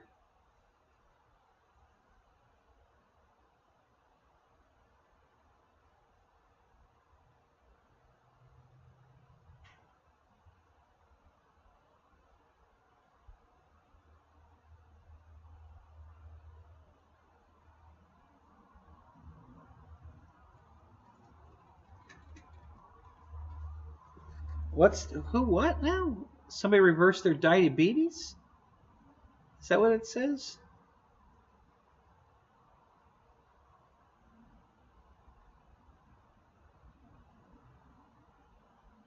Oh, so you had another guy eating right. I was never diabetic. I haven't even been close to being diabetic yet. So I'm down 30 pounds. I don't have any more.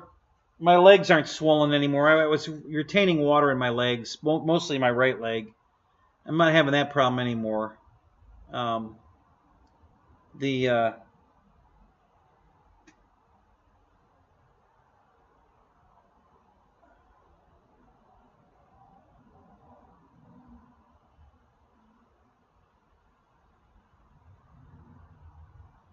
Yeah, we're close.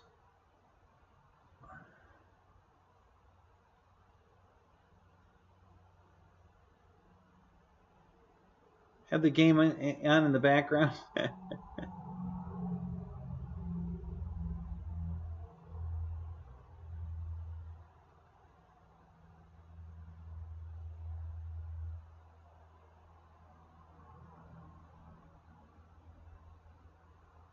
Now, see, I don't know what happened there. That was weird. I think a gust of wind came in here or something. That was weird. I don't know why it did that.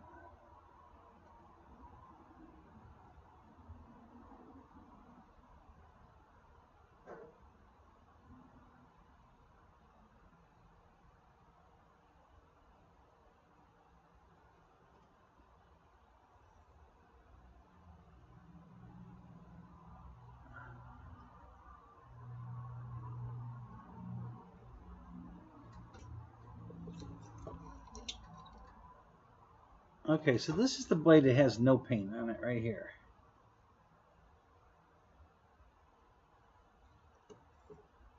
Yeah, see, this is the blade I haven't painted at all, and it's headed back down again. So as these two are gassing out, it's trying to flip itself back over. Looks like this blade's a little heavy. I'm gonna have to sand some of that paint off. It's still gassing out though, so maybe not. We'll wait until it's done drying and then we'll see what happens. But I have a feeling that one's probably going to need a little sanding. So we'll sand some of that paint off and see what we get.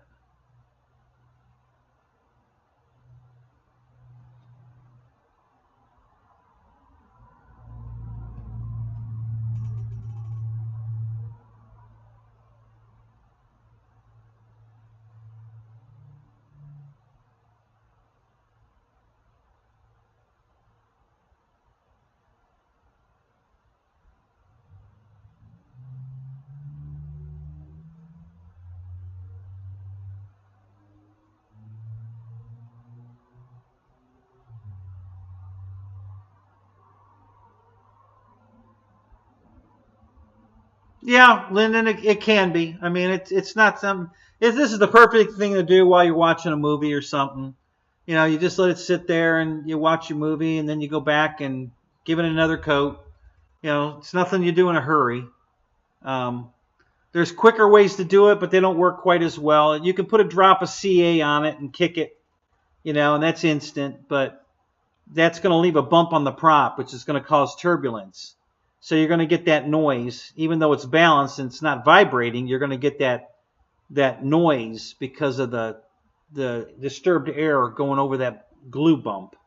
So, you know, same thing if you put a piece of tape on it. You can put a piece of tape on it, you're going to have the same problem. You know, the air is going to get disturbed going over that piece of tape. You know, it's going to cause turbulence. So it won't work as efficient if you do it that way, but it's faster. But this is the better way to do it. So it looks like, where are we at here?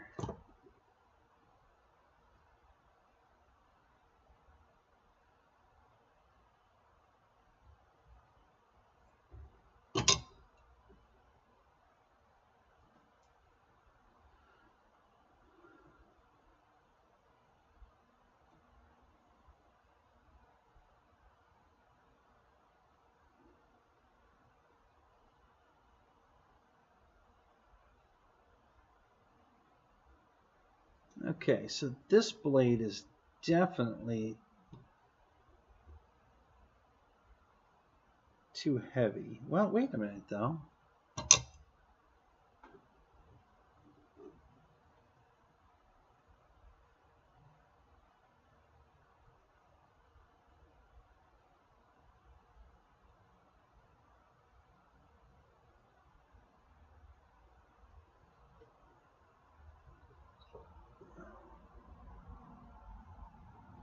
All right, well, we're pretty close. These two are close. This is the one I haven't painted. This one I did. And this is pretty close here. So I just need to add a coat of paint to the one on top. So let's do that. Let's put one more coat of paint on that one. I think I'm going to do it on the front side here.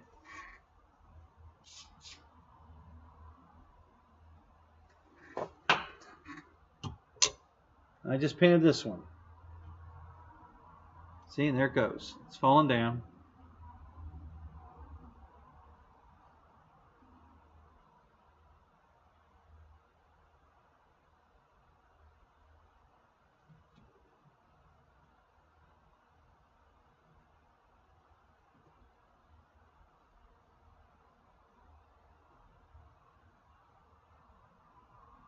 Wow. I think we're there. That looks like it's going to be really close when it finally finishes airing out.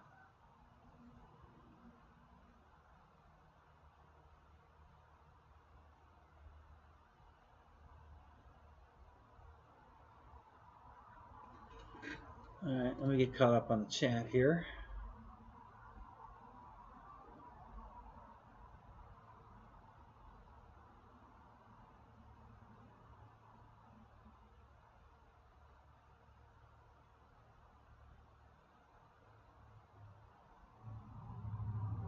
Yeah, another blade gassing out.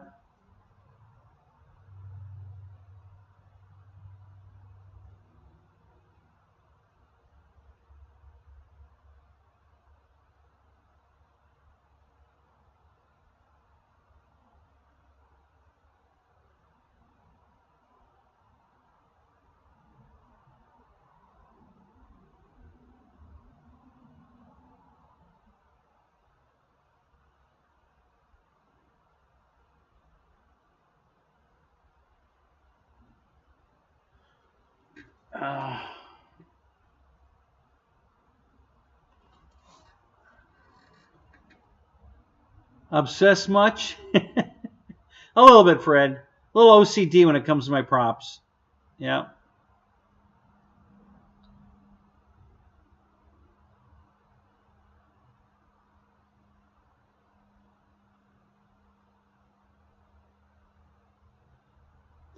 Go air the boys out? Yeah, I probably should.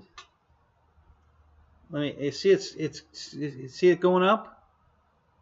See this prop is still gassing out. This blade over here. That's why it's headed up, because it's getting lighter as that gas is out.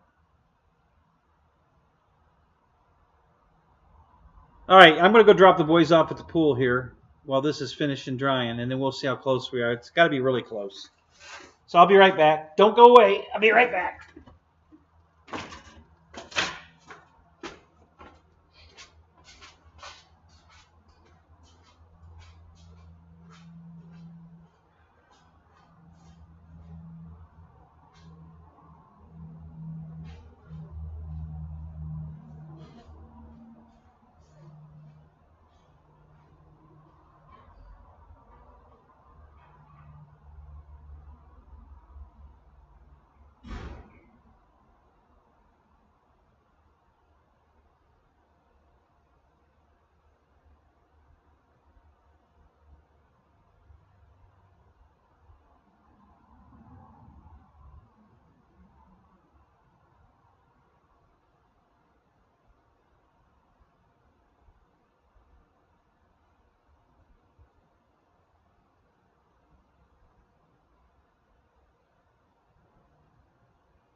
All right, I'm back. So, what's the prop doing? Anything exciting?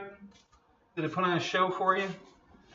All right, so let's see. Well, that still looks really shiny. So let's see where we're at.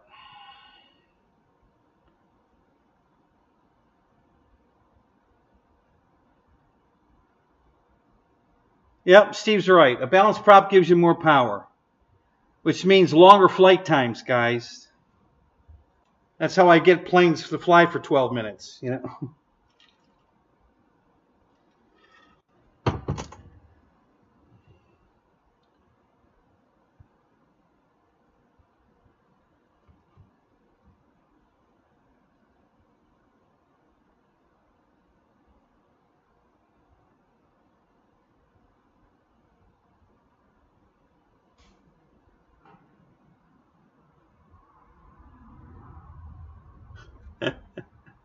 Yes, Fred, I washed my hands. Thank you.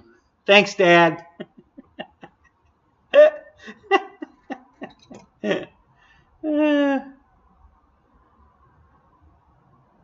Yeah. So, Lyndon, there you go. That's close enough. We're in good shape now. So that's why that's how and why you balance props.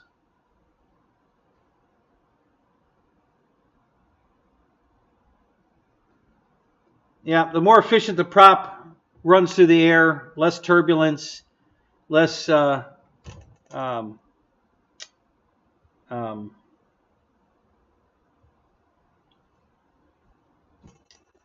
word I'm looking for. Cavitation. The less cavitation, the more power you have, so the more you can throttle back to get the same flight speed as you would have had with an unmanicured prop. And which means longer flight times. You know, either a faster airplane if you're going for speed, or a longer flight time if you're going for a time record. You know, it makes a huge difference. Now that was weird. That made a big move.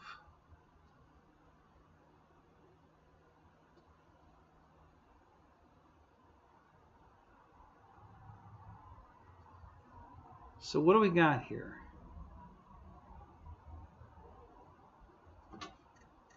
What do we got? We got. So this one blade is still light, just barely.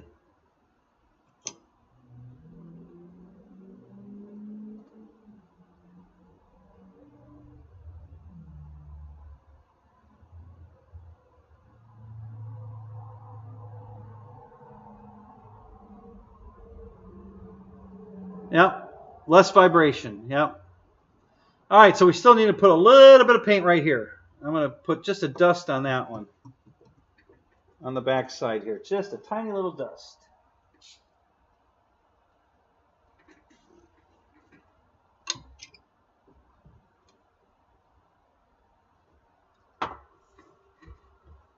Okay.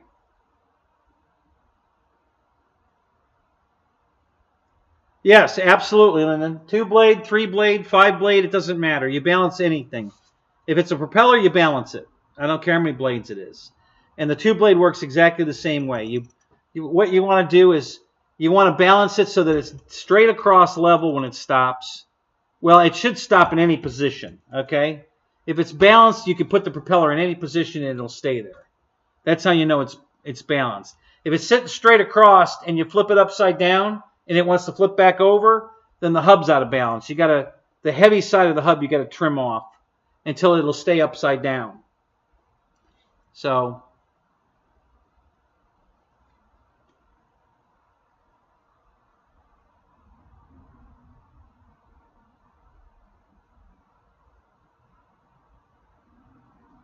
this prop's definitely good enough. This is definitely going to be a smooth running prop.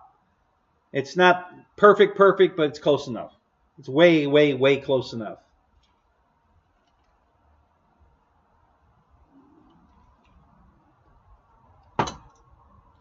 Yeah, the PC-21 I just got had a 5-blade prop on it, and I balanced that before I flew it.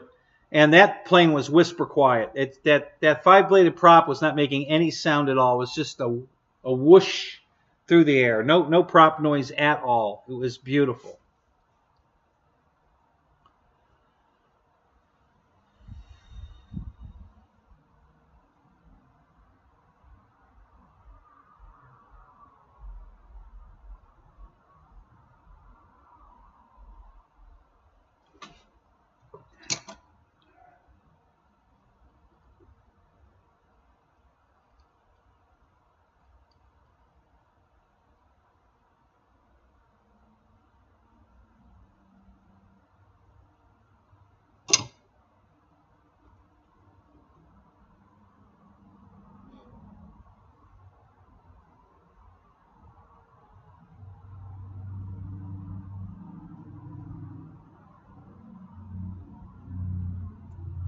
Oops.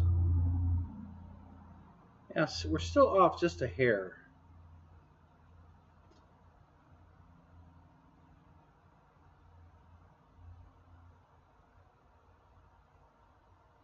So it looks like this blade has too much paint on it. So I'm going to wet sand that a little bit.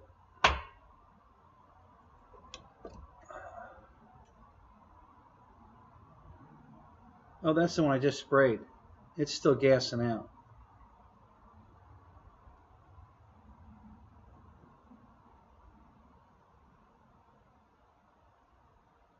Another thing you can do too, guys, is break the edges of the propeller.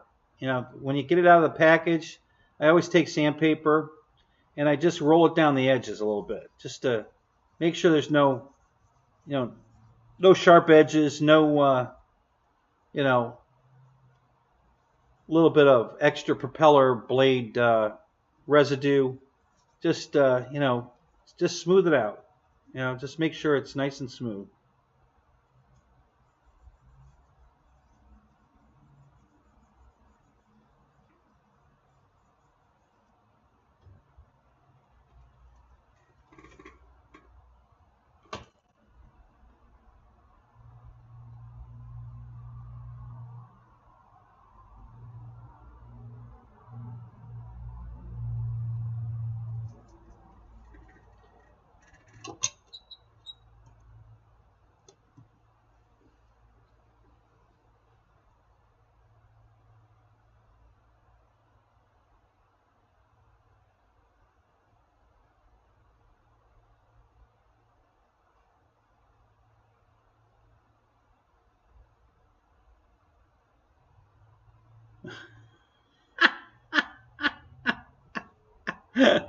Oh, Ken, that's horrible. I can't believe you. Did you really do that? Oh, my God. That's awful.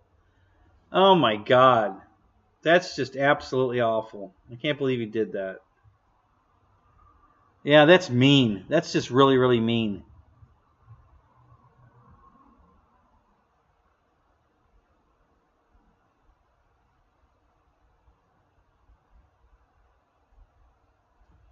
Yeah. Yeah, APC props are really sharp. I definitely sand the edges of those because they'll cut your finger right off, man.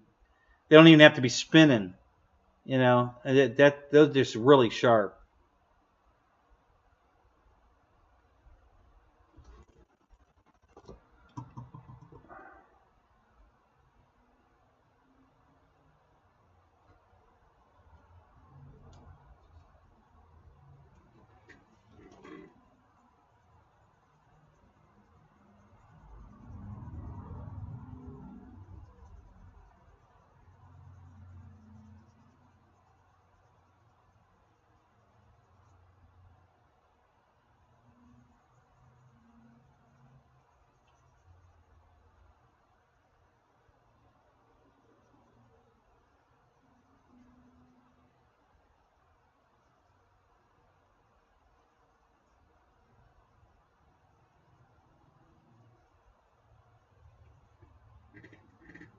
All right, let's try that.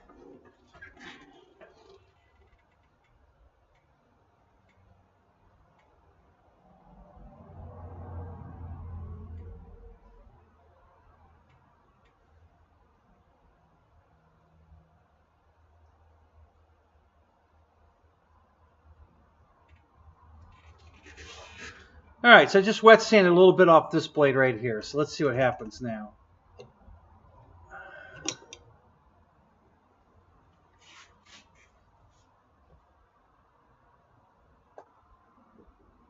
No, it's still heavy.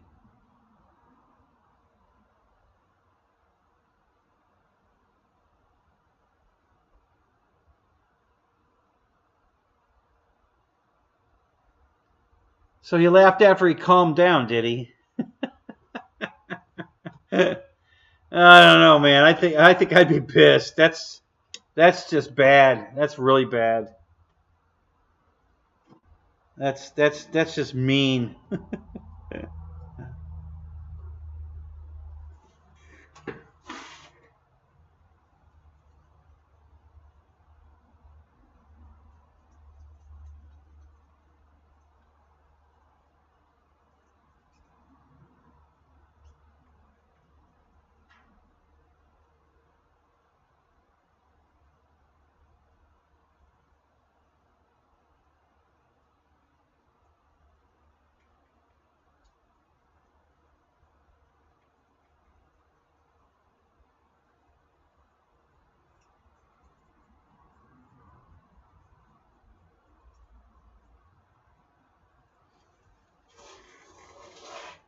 All right, guys. So what else do we want to talk about tonight? I'm trying to think if I've got what airplanes I'm working on that I haven't done anything with. I mean, the new mini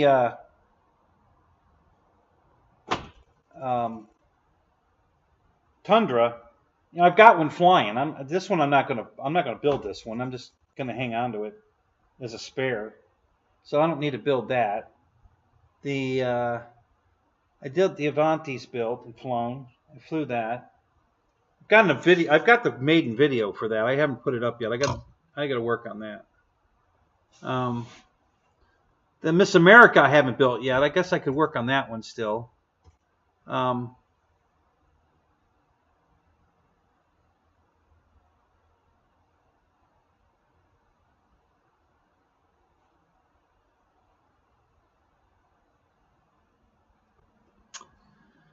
I have the other brand magnet balancer, the rubber. The rubber prop stops are out of balance. The rubber prop stops.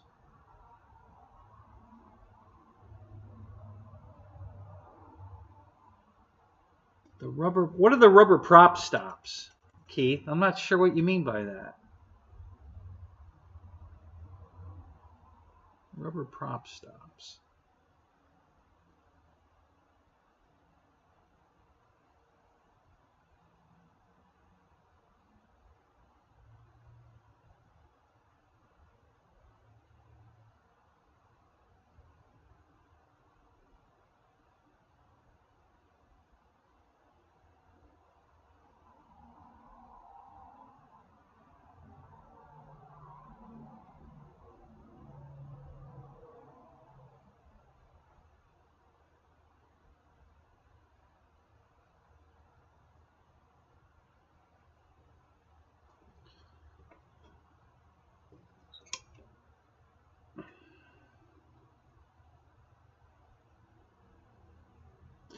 Well, Lyndon, yes and no. I mean, I personally have not had one out of balance that needs balancing, but I'm sure on Ray's show, you've been on Ray's show, you know, he shows you how to balance them because he balances some of his.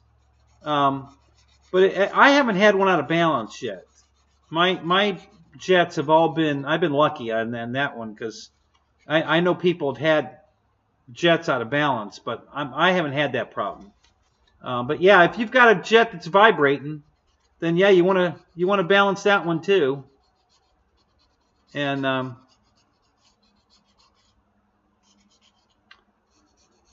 there's a couple ways to do it.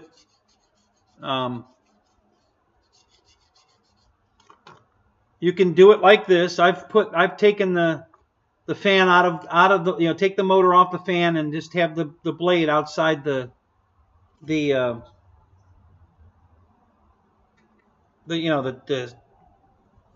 cylinder or whatever you want to call it, the jet, and balance it on the prop balancer. But Ray does his by vibration testing it.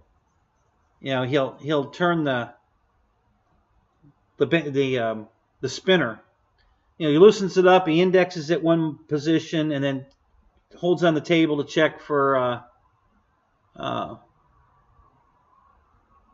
you know, to see if it's balanced, and then he'll keep indexing it around, and then he'll put a piece of tape on the outside of it, on the outside of the spinner, just for test purposes, and then once he gets it balanced, he's got the spinner indexed where he wants it and the tape where he wants it, and then he takes the spinner off and moves the tape from the outside to the inside so that it's not in the air, the turbulence air, and it's also the centrifugal force is going to force the tape onto the spinner, not try to pull it off. And so yeah, Gooniac's done a lot of shows on balancing a jet, Lyndon. I thought you'd been in his show a couple times when he was doing that. But yeah, he's done a bunch of shows on balancing the jets. So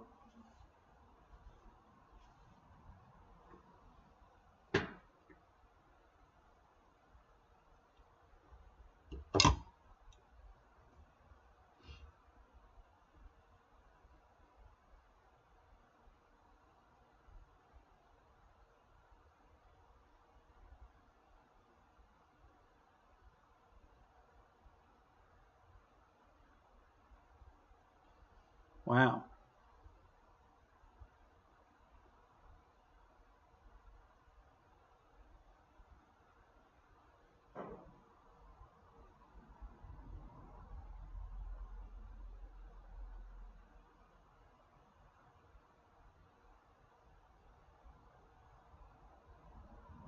I think we've got it. This is pretty damn.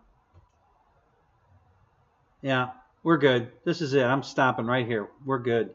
Yeah, I can pretty much stop it in any position now, and it kind of stays there. It just creeps a little bit.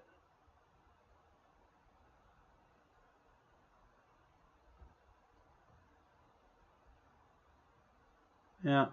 Well, there it goes. Wait a minute. I spoke too soon.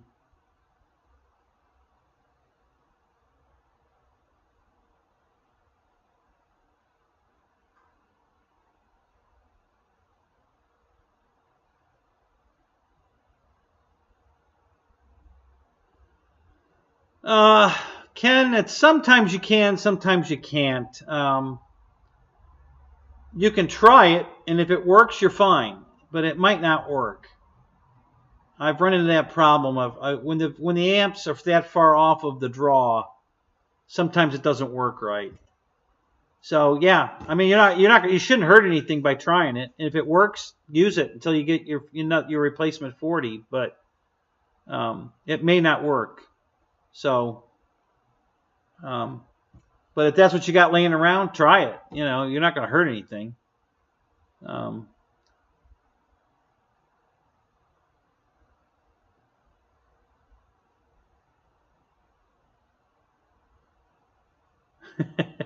Yeah, Fred. Yeah, Gilligan's Island was a 3-hour tour. It was a 2-hour prop balance, so. But this was really a bad one too, though. This prop was way out of balance. And I'll tell you what makes this the hardest is because it's so light. When you got a prop out of balance that weighs practically nothing, it takes twice as long to find the balance than a heavier prop.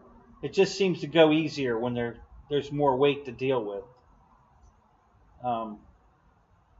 These really light ones can be a real pain.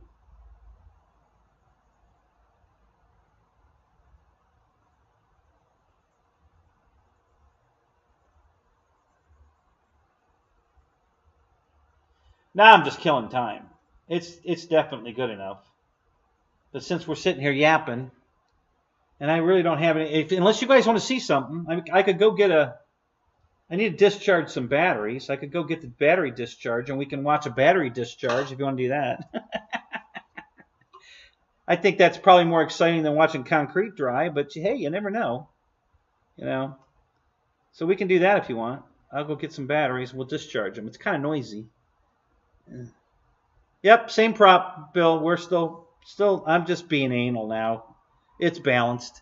I'm just being silly because we got nothing else to do. So You know, so we'll just sit there and keep playing with this one. Where'd you go? What do you mean it was at the same one? What do you mean? You left the show? Where'd you go? What are you doing? What are you doing leaving the show? Who said you could leave the show?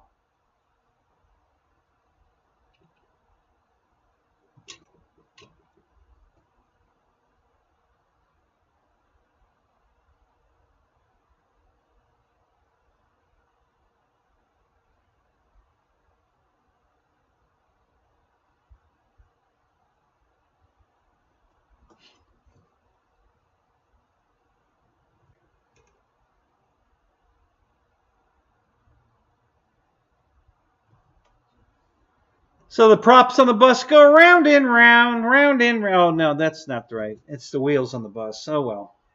I got props tonight. I don't have any wheels.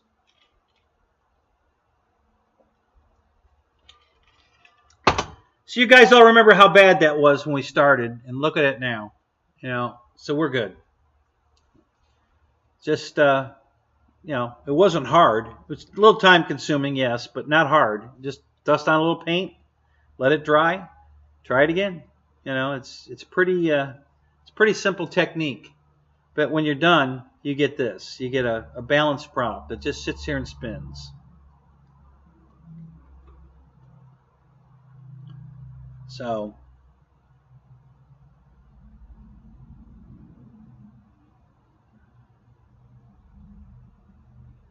wow, that's just not even going to stop, is it?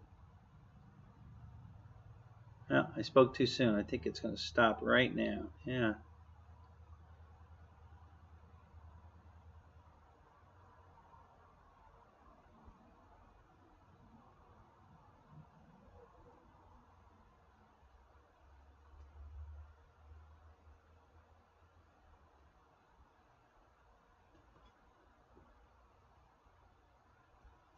Huh. Which one was I sanding on? Oh, really?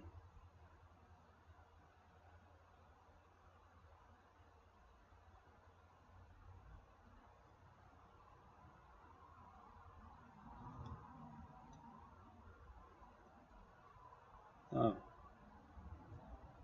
Yeah, okay.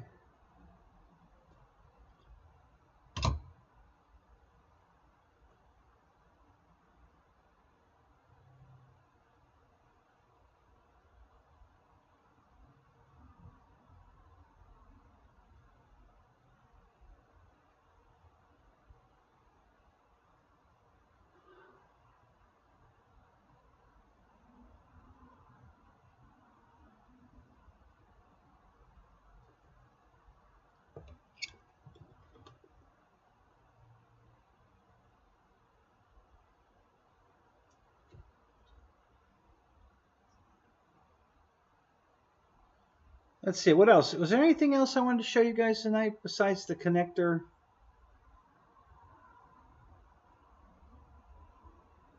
Hey, Wild Bill, did you see the special connector that's, well, here, I'll change cameras. Hang on a minute. Let me do this. Oh, hang on. So if we go here, and then we go here, and we have to take that and go up to there.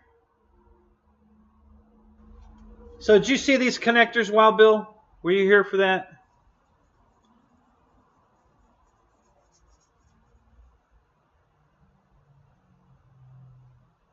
Balance some wheels? Yeah, I haven't got any wheels to balance. So what that is you can get it on eBay. It's a adapter to go from EC5 to a XT90. So if you buy any batteries that have an XT90 connector on it, you'll need this adapter. And this one's a solid molded, no shrink wrap around the solder joint. There's no soldering. It's a solid molded plastic with a solid brass or copper or whatever they make it, the metal part that goes straight through it. No soldering. It's a one-piece steel. The metal pieces are one piece, and then that plastic, hard plastic case around it. It's really nice. I bought some of these and they work really good. Really like those. So if you ever need to do that, if you have a battery with a,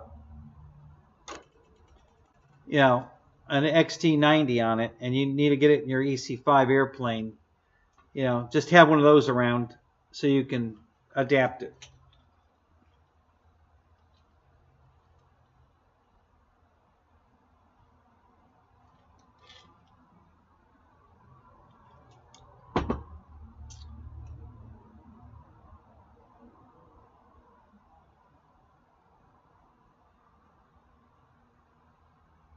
Balance some batteries? Yeah.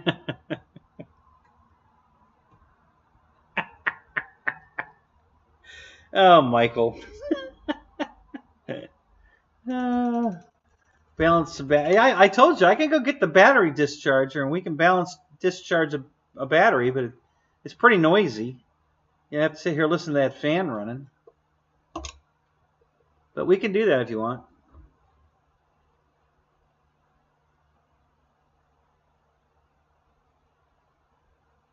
Well, you know, Wild Bill, it's funny. I tend to stay away from the XT90s also, but I had to buy them.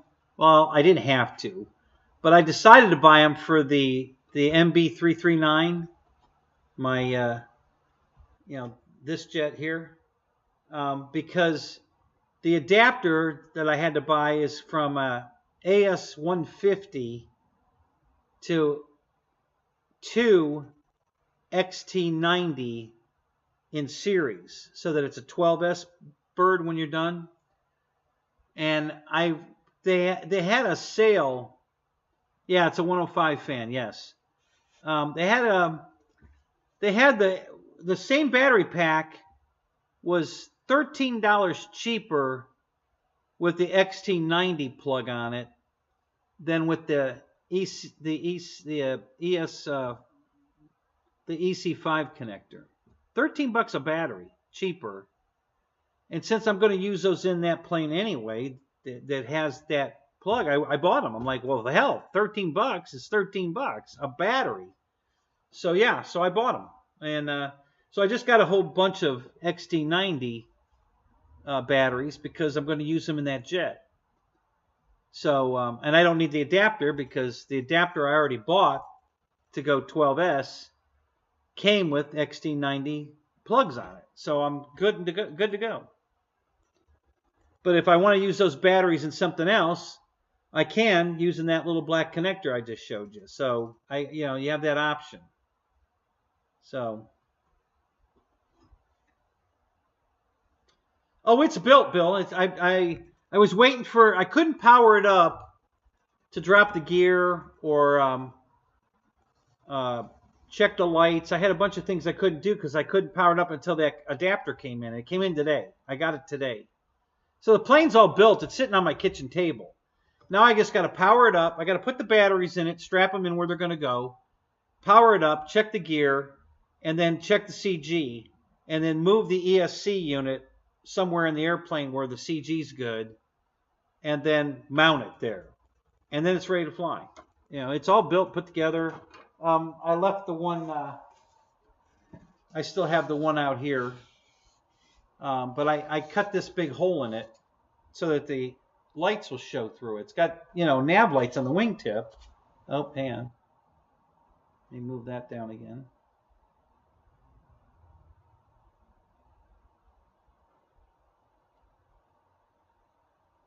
So I wanted the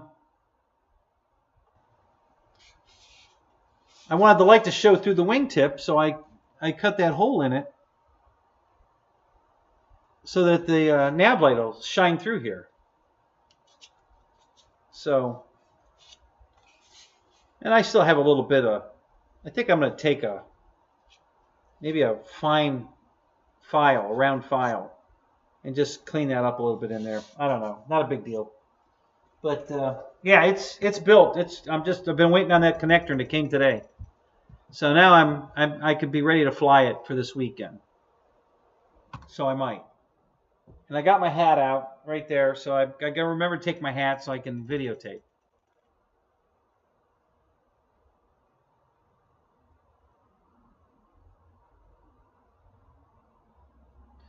Right, Keith, it does. And this one uses a 3S, even though a 2S would probably work. They recommend a 3S. It's got a voltage regulator built into the back, so they recommend 3S to power the radio. So yeah, so a 2S or 3S. But I honestly I've used I accidentally put a 3S in my HSD plane, and it was fine. It didn't mind that I put a 3.8. I've actually flown it several times that way because I only had one 2S battery. So I threw the 3S in by accident, and it was fine. So I've been using a 3S in the HSD plane now anyway. But this one they actually say to use a 3S for the for the radio equipment, the landing gear, everything but the motor. So yeah, I got to put all those batteries in the plane, and then check the CG, and then move the ESC forward and back. The ESC is a big brick. I mean, it's damn near the size of this tape measure. Okay, I mean it's a pretty damn big ESC, and it's not heavy like this, but it's heavy. I mean it's going to make a difference where the CG is. I can promise you that. If I move it forward or aft, I'm going to screw up the CG. So I got to figure out where they want it. It didn't come mounted.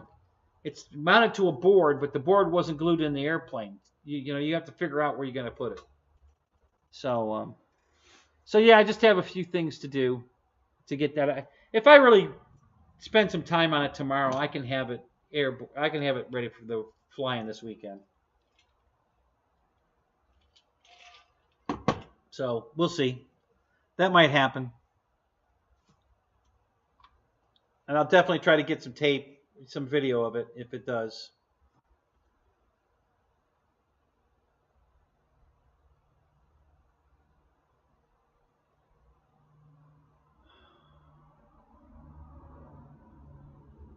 Yeah, so this prop's good. I mean, it's close enough. I could sit here and keep playing with it, but there's really no point. At this point, it wouldn't make any difference. But when I started with this prop, it was way out of balance, and now it's beautiful. So 3 down, 1 to go. The last one, though, is really so close. We really don't have to do much of that one. It's really close.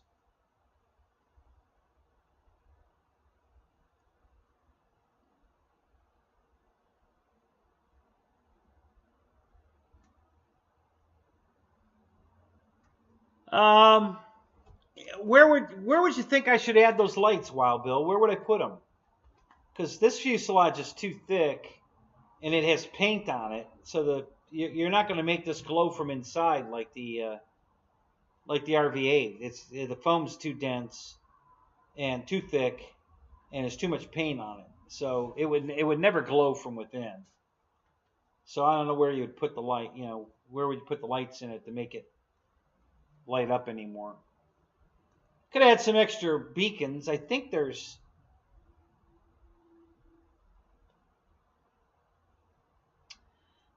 one beacon on the top.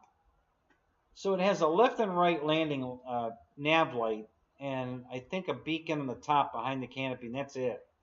They didn't really go to any trouble putting lights on this thing. I think that's all there is those 3.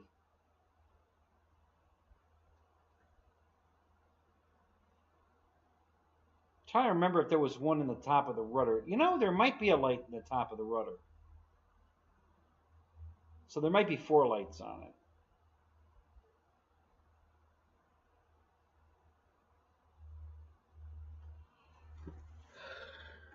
I don't know. I'm anxious to plug it in and find out. So, so tomorrow is going to be, going to have a lot of fun with the jet tomorrow. I'm going to be plugging it in, running the retracts, checking the lights.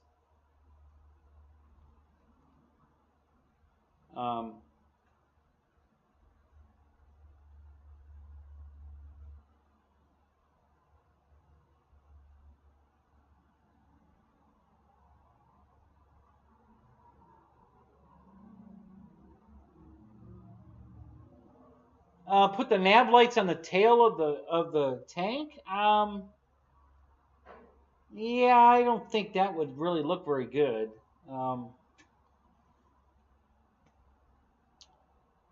The L-39 has landing lights in the nose of the tip tank. So right on the end of the nose here, they have white lights, landing lights that come on when the gear goes down. And then it has nav lights on the side of the tank also.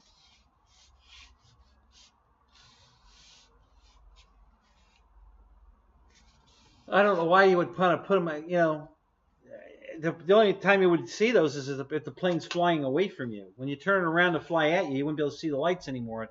That'd be kind of hard in the dark. You know, when you got lights coming at you, you can at least see where the plane is, and depending on how much of it you can see, you can tell the attitude of the wings and everything. So, yeah, it's I'd rather have the lights on the front than the back.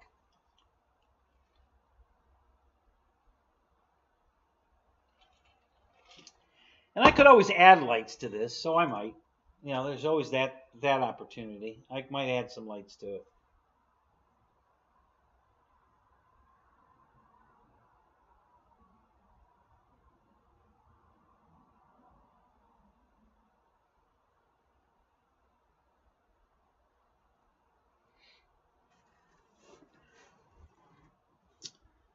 All right.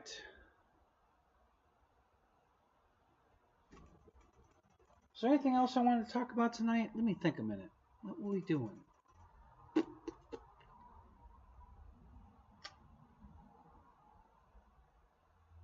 Was there another airplane I got in that you guys wanted me to talk about? What else did I get recently? Oh, we already did that. I did the unboxing on the PT-17, you know, the big balsa one.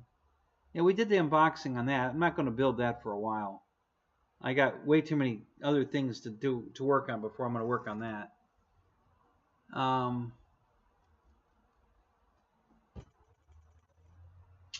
can't think of anything else. Get some ice cream. There you go. That sounds like a killer idea. Hey, Tim, what's up? How you doing, man? Well, we're back up to 18 people. Holy crap. Late bloomers showing up.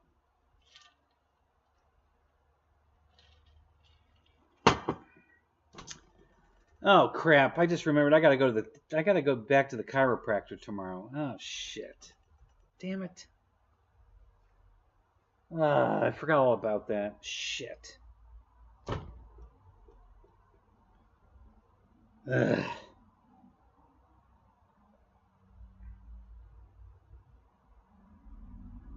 Wow.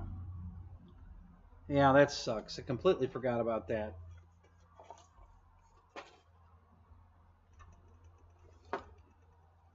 Back to the rack, yeah. Yeah, they had me on the rack yesterday. I don't know if they're going to have me on it tomorrow or not. Probably not, I'm thinking. Hopefully. You know, I don't know. We'll see. Yeah, shit. I forgot all about that. Damn it. I got my lawnmower all fixed. New blades on it. I had to fix the choke. Was not returning. I fixed that. It's a mulch mower. I put mulching blades on it, and there's a block-off plate. And the block-off plate got hung on something one day when I was out mowing out here, and it bent the hell out of it. So I straightened that and fixed that. Now I got a coolant tank leak on the top. So I don't, and they're all on back order everywhere. I can't get a coolant tank for the mower, so that sucks. It's holding water. It's fine. It just, instead of venting through the little vent tube that's on it, it's venting through the seam in the top of the tank because the seam blew open. So it's got water in it. It's not a problem. It's not overheating or nothing. But I want to replace the tank, and nobody's got one. So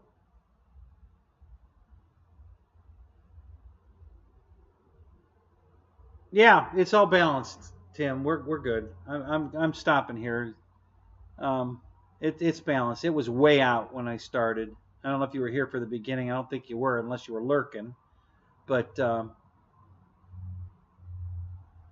yeah, it's good now. It's plenty good. We're done. You know. So, and these are the replacement props for the King Twin. Air Marshal kind of had a. It was a good landing, but he broke a prop, so I had to order some props. It's a back joke. Oh, I get it.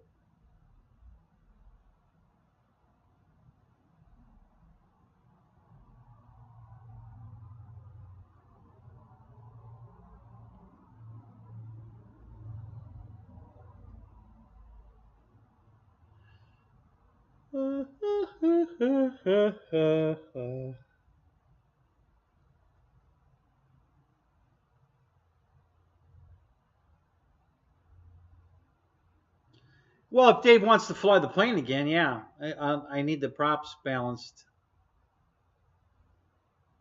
You know, so we can put them on the plane. So if Dave wants to fly it, then yes.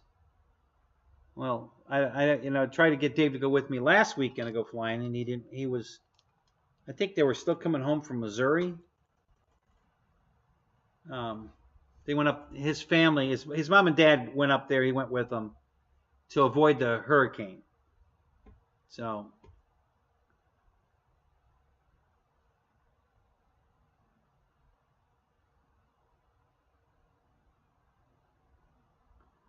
Yeah, I heard that, but do we know where the field is? I mean, I'm sure it's over in Orlando.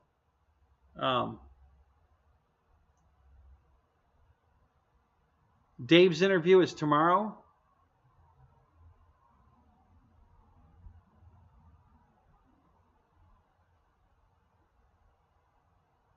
What interview is that, Bill? Where'd you hear that?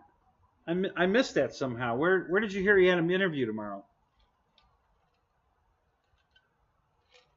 Did he post that in the group or something on Pilot Lounge or Facebook? Is this for that camera job? Oh, he said it on the Zoom? Really? Was it an in-person interview or was it a video?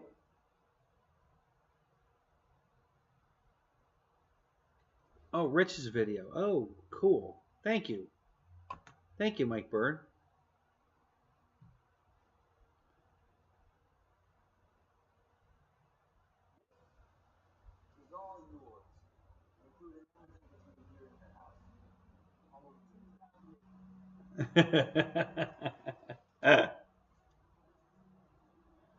AMA and FRIA approved already. Wow, that's cool.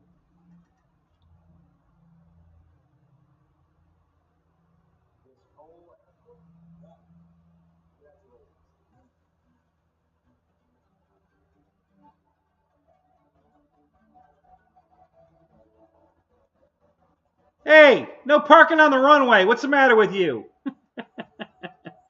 They got their cars parked on the runway.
Well, it looks like they're going to put the geotech on it.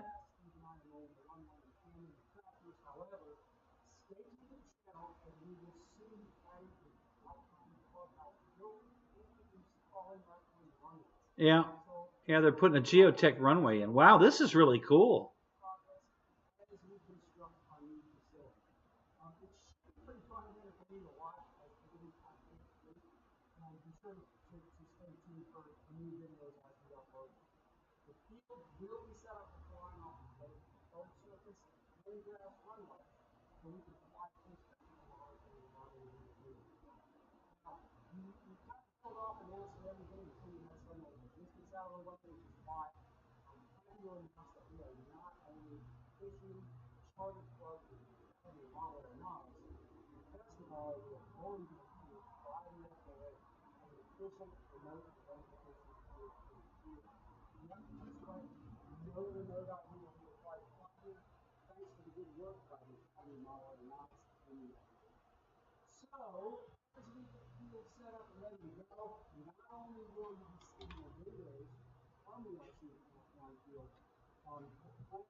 I'm looking up where his field is. I want to see where. If you guys, I don't know if you knew this, but if you go to the AMA website and log in and then do a search for club fields, you know, their approved flying sites, they put them on a map for you. I don't know if this one's on the map yet. I see he bought this thing a year ago. Boy, he's really been keeping that a secret. All right, Wild Bill, we'll see you later. Have a good night, man.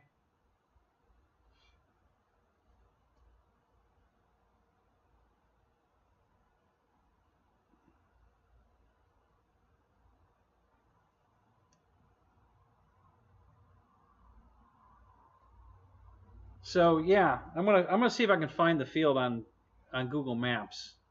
If I find it, I'll put it up here so you guys can see it. So let me go to their site. It's 5539. So let's see.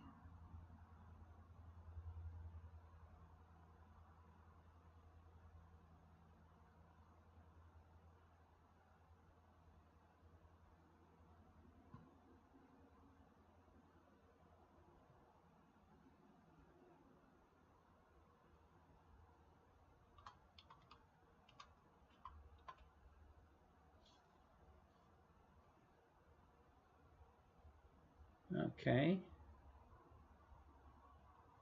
Club Finder.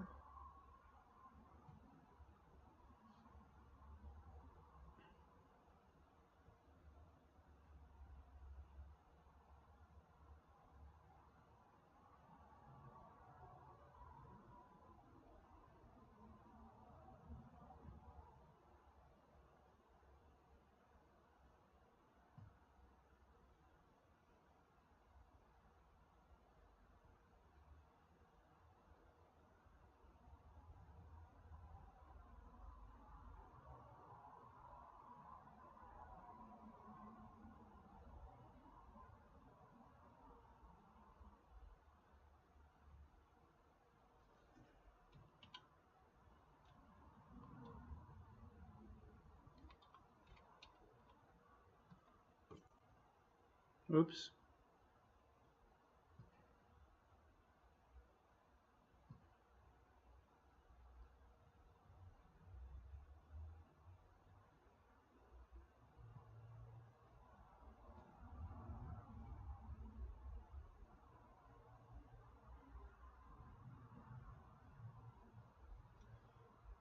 Okay, where are the charter numbers? Charter it is. Charter 33. Where's 339? I'm sorry, 5539, right? Is that what I said?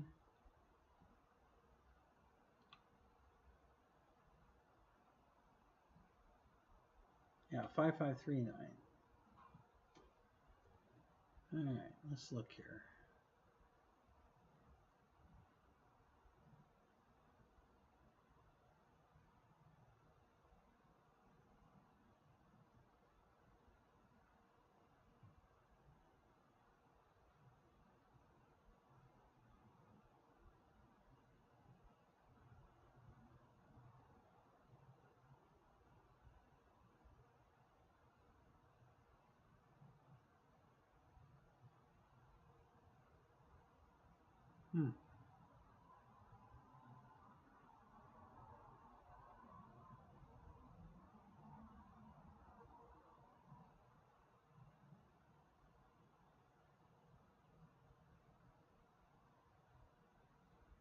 There it is.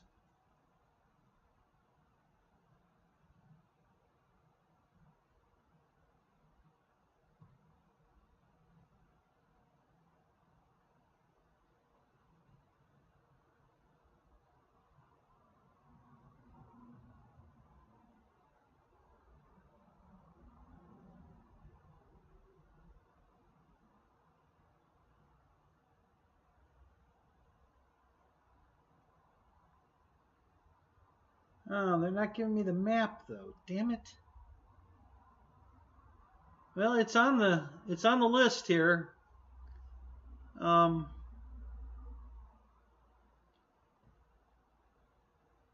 there's no map. Damn it.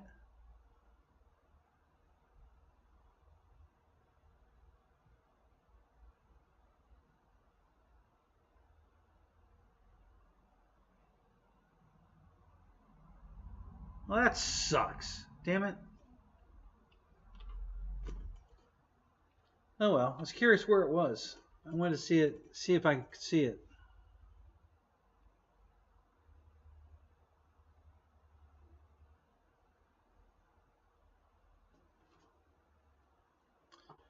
All right, hang on a minute. Let me scroll around the site a little more here. Maybe I can find something here.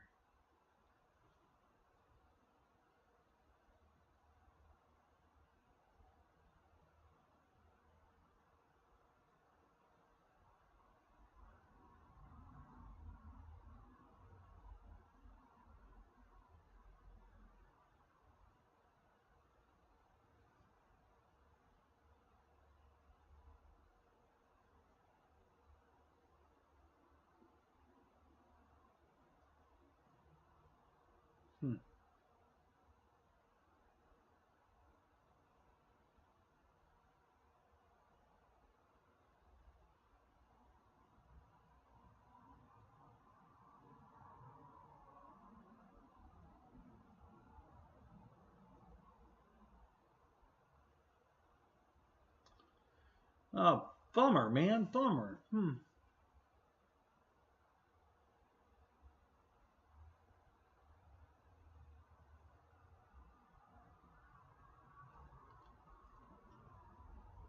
Well,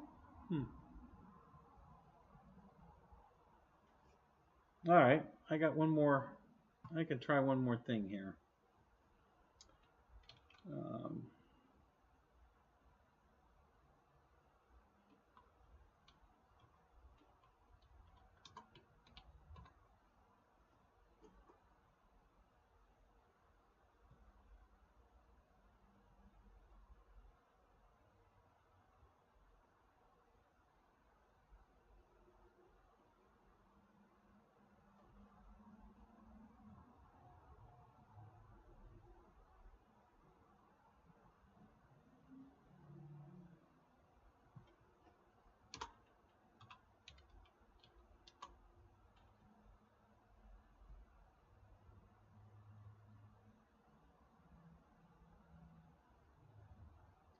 Okay.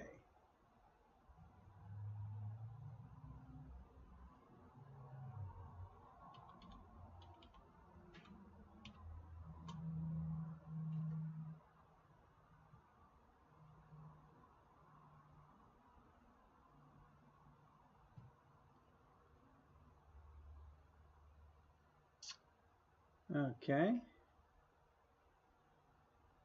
Going to the county records and I'm going to look it up by his property.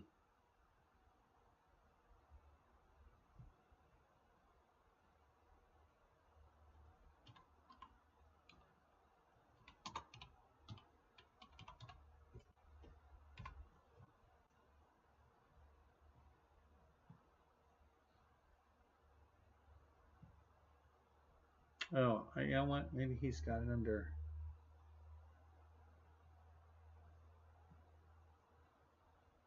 Whoops.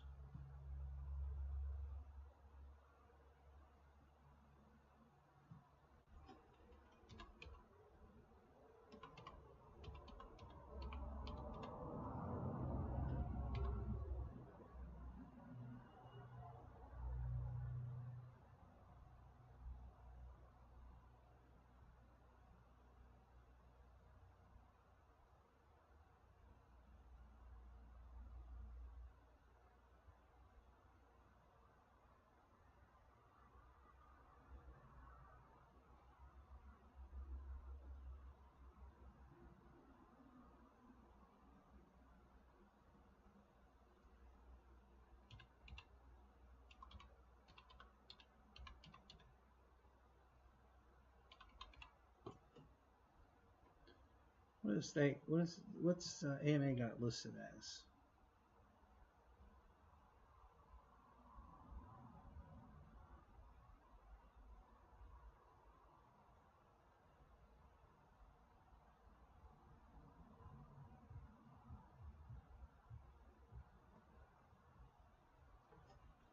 Well, let's try that. Maybe I'm overthinking it. Maybe let's try this.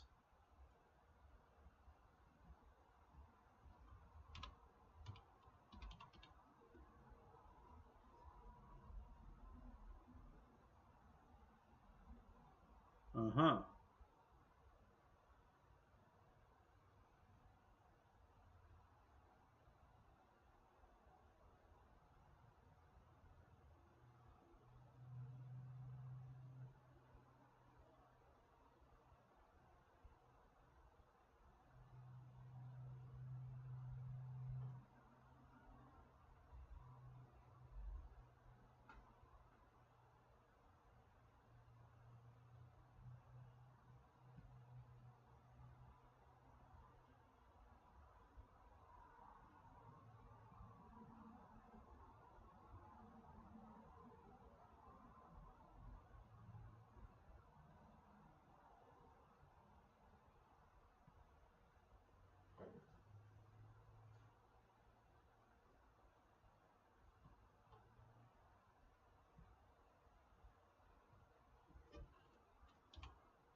Wow. Well, interesting.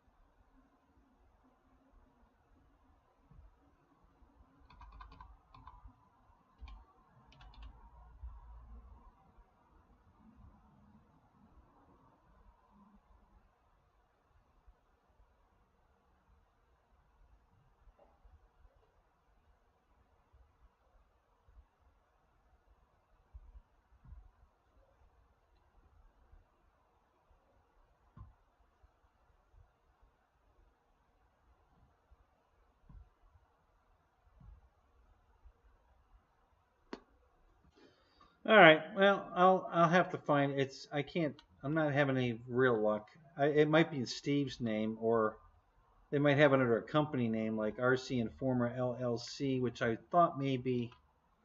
Yeah, it's just called RC Informer Field.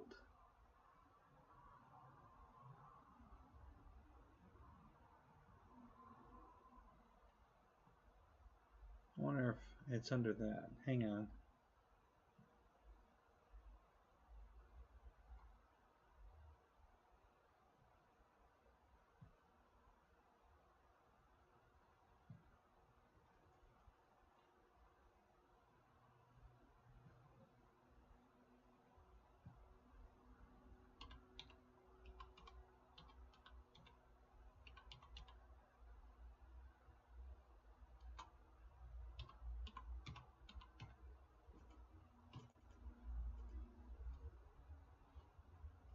Yeah. Really thought I was onto something there. It's not under his name. So I don't know if it's under Steve's name or I don't know what. It's interesting. I don't know. All right. Well, I gave it a shot. What the hell? What are you going to do? Yeah, I tried. Yeah, I will. Yeah, Mike. I'll call him tomorrow. It's too late to call him tonight, but I'll call him tomorrow and find out what's going on.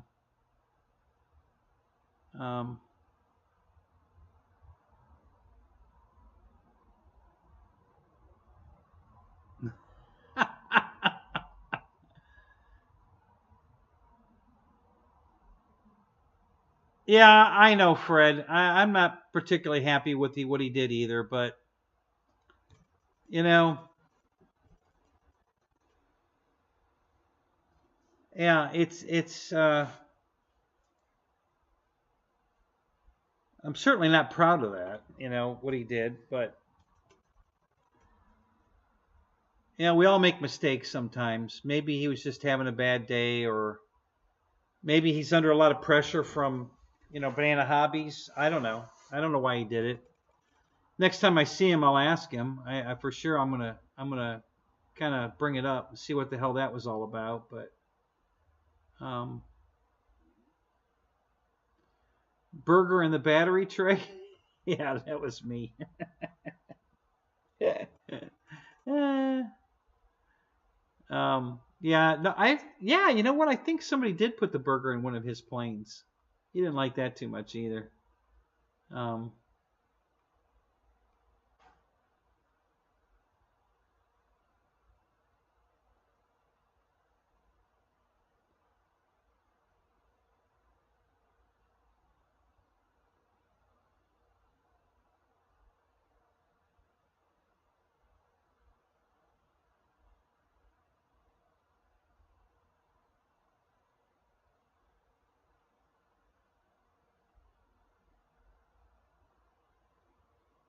He already has 5 members, Randy.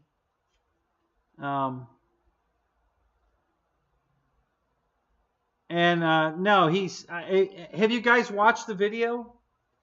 He's putting up a clubhouse and everything. I mean, they already put up a building a shed, I would call it, to put the lawnmower in. They bought a brand new lawnmower for cutting the field, to cut the grass. And they bought a shed and put it up to put the lawnmower in the shed.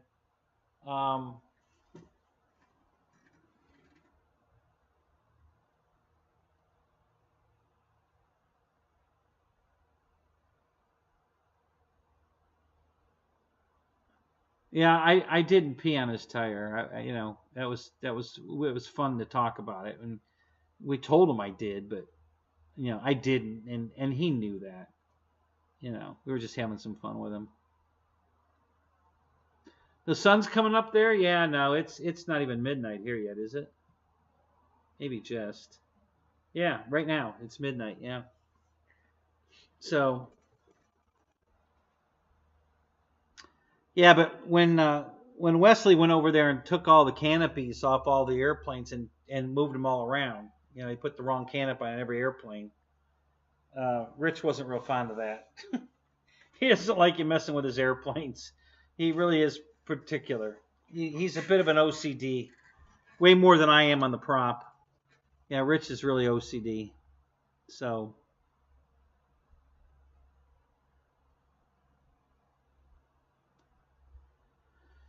Jonah, what's up? How you doing tonight, man? Good to see you. So yeah, he's not into pranks. So if they'd have put one of those damn gay pride rainbow stickers on his vehicle, he probably would have shit. 1400 there, yeah.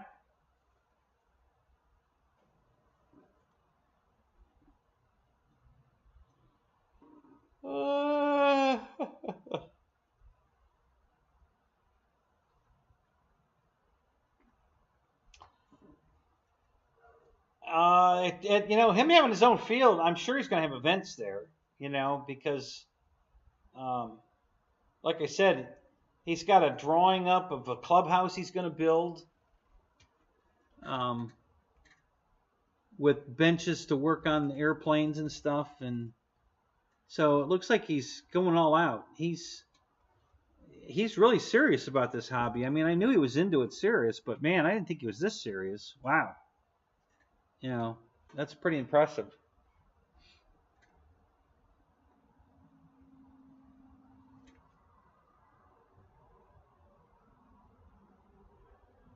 Yeah,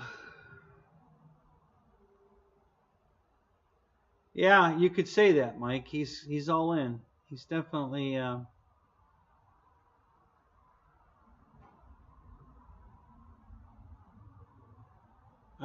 balls deep.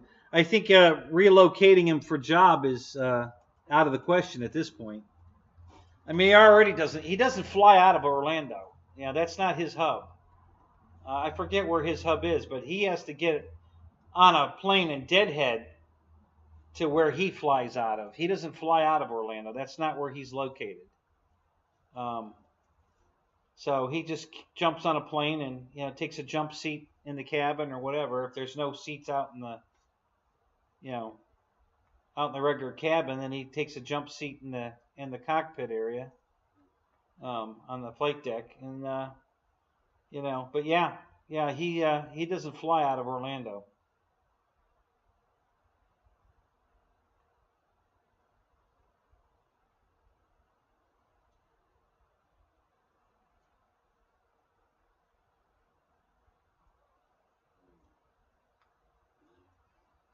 So yeah, I hadn't heard that though. I mean, well, I kind of heard it. Somebody made it mention of it, I think, last night in Gooniac's show, but it was just a fleeting moment because Gooniac wasn't on very long. So yeah, that's interesting. Definitely gonna have to look into this. It'd be interesting to see, you know, where it is and, you know, how far away it is. And yeah, really want to see. Be interesting.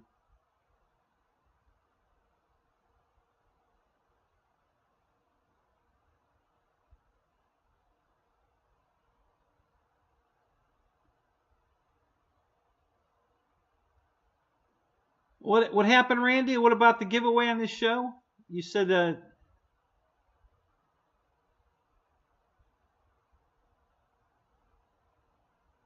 what happened with the giveaway? Did he give something away that you didn't get, that you were supposed to get, or what? Oh, Mike, it's close. I mean, yeah, there's no problem. You know, it's close. I'm sure it's within an hour's drive of me.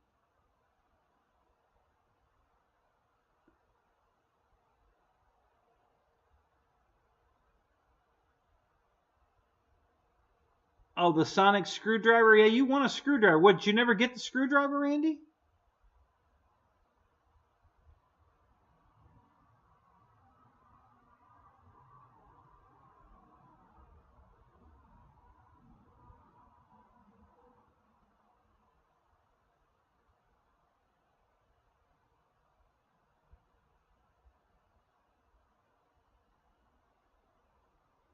How am I traveling? I'm doing great, man. I have a nice new truck. Well, it's not brand new. It's a 13, but it's new to me. um,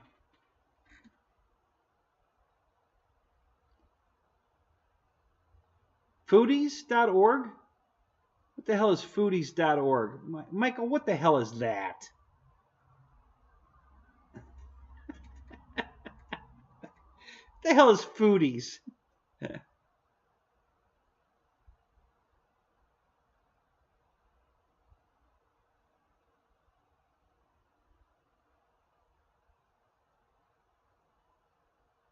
Oh, foodlies.org? Food lies? What the hell is that?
Oh my God, where'd you find this website, Michael? Jesus.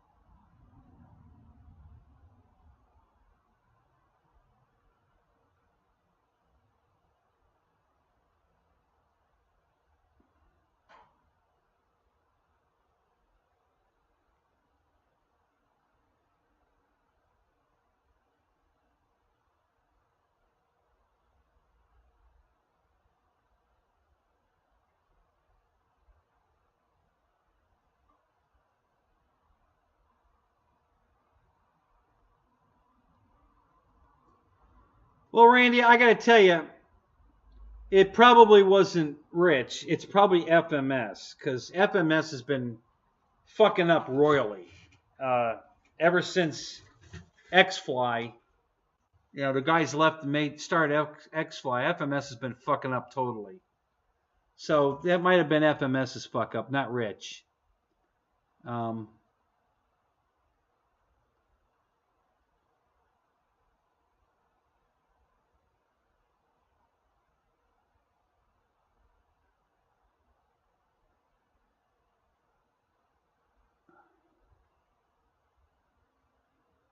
um, I've been getting bad product from FMS. They held my plane hostage after the debacle with UPS. You know, UPS is going to pay them for the airplane. I sent the airplane back, and they held it hostage until UPS paid them. You know, they're holding my plane that I already paid for hostage, waiting for UPS to pay them for that damaged airplane. You know, so FMS is fucking up big time. So the fact that Rich didn't get product to give away, you know, they promised it to him, he promised it to us. FMS probably dropped the ball. I doubt it was Rich. So I don't know. I can look into it for you. When I talk to Rich, I'll ask him.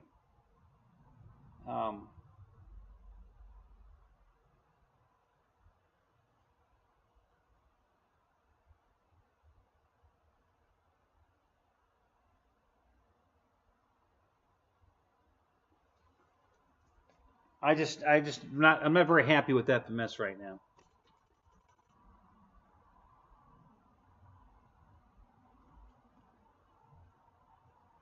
I probably bought my pits a year ago, maybe longer. And the quality of that thing was fantastic, other than the landing gear. It had a landing gear issue, but the foam quality was perfect. And this last plane I got, the PC-21 I got, the foam quality in that thing was shit. You know, there was all kinds of mold marks on the leading edge of one of the wings. Not both. The one wing was perfect. The other one was shit. There was compressions all over it. The nose had been crushed. There was just a bunch of things about that airplane that weren't right. And I don't expect that kind of crap from FMS. And then when I got the Avanti after they held it hostage, it came with bad landing gear. One of the landing gears, you couldn't put an E-clip on it to hold the wheel on. And they knew that when they put it in the box. I mean, the guy that was assembling the landing gear knew it, and he went ahead and put it in the rack anyway. Then it goes to the table where the guy installs it in the wing. That guy knew it because I'm sure the wheel came off in his hand. He didn't do anything about it. And then the final check guy that checks to make sure the wheels go up and down and everything, he didn't catch it either. So it got shipped to me with a no E-clip on the wheel. As soon as I put the gear down, the wheel fell off. So yeah, I'm not overly impressed with FMS lately.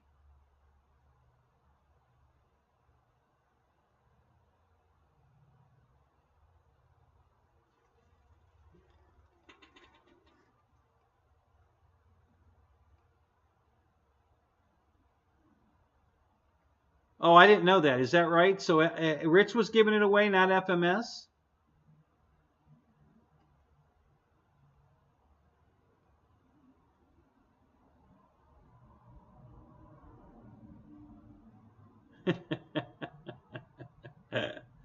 Yeah, we have a nice balanced show here now, you know.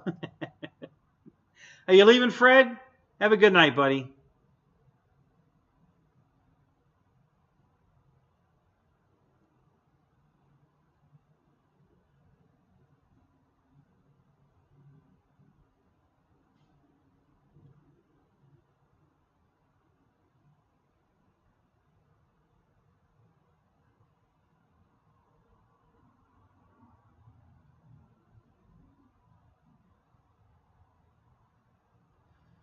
Yeah, well, when I ordered when I bought the parts for my Tiger Cat, they couldn't produce the light covers or the propeller blades or that H piece.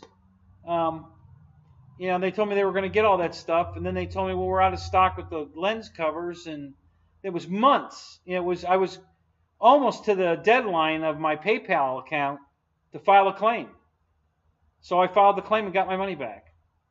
Because they don't want to produce it. Whatever. I don't know what their problem is. So I don't know. I've noticed a difference in FMS lately.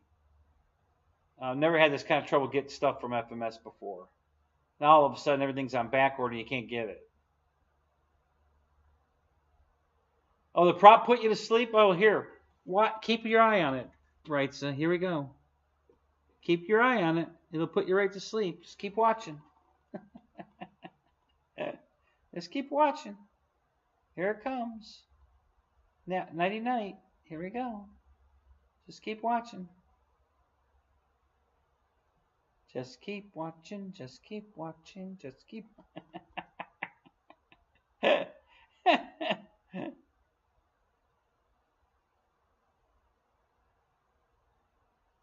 Well, yeah, there's always that possibility, Ken. We never know what the hell's going on in China. Apparently, there's a remote. I don't know if you heard this one or not, but they're not letting. China's not letting them ship the remote IDs. They're not letting them ship it. I guess they're stuck in customs in China. They're not letting them leave. I don't know what that's all about, but so that's another reason why we can't get remote IDs is because China won't release them.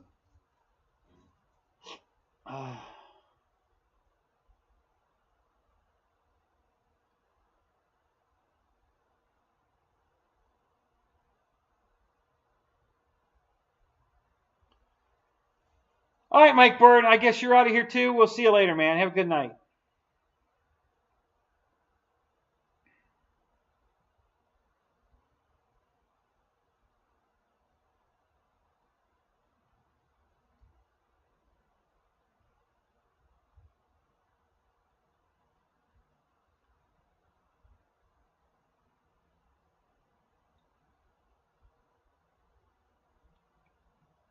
Ugh.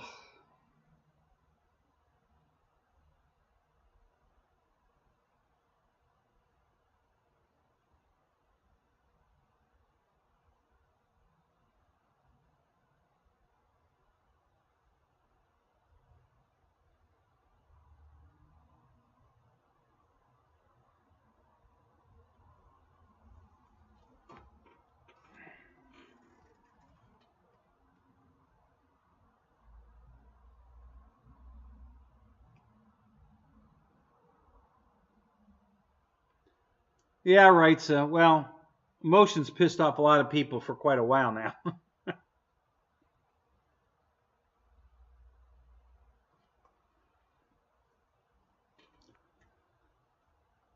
Oh, okay. I guess I'm gonna go. Uh, I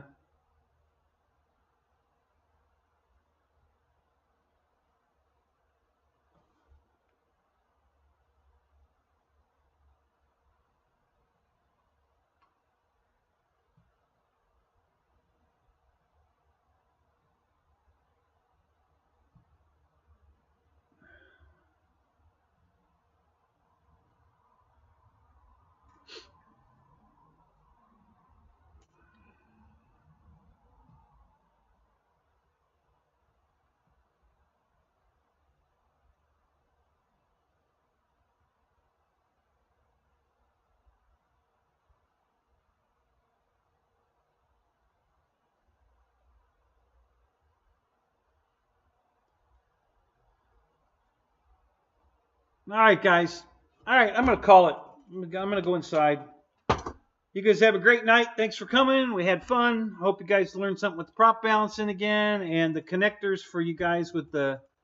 And I can put that back up one more time before I blow out of here. Let's. So the if you're looking for a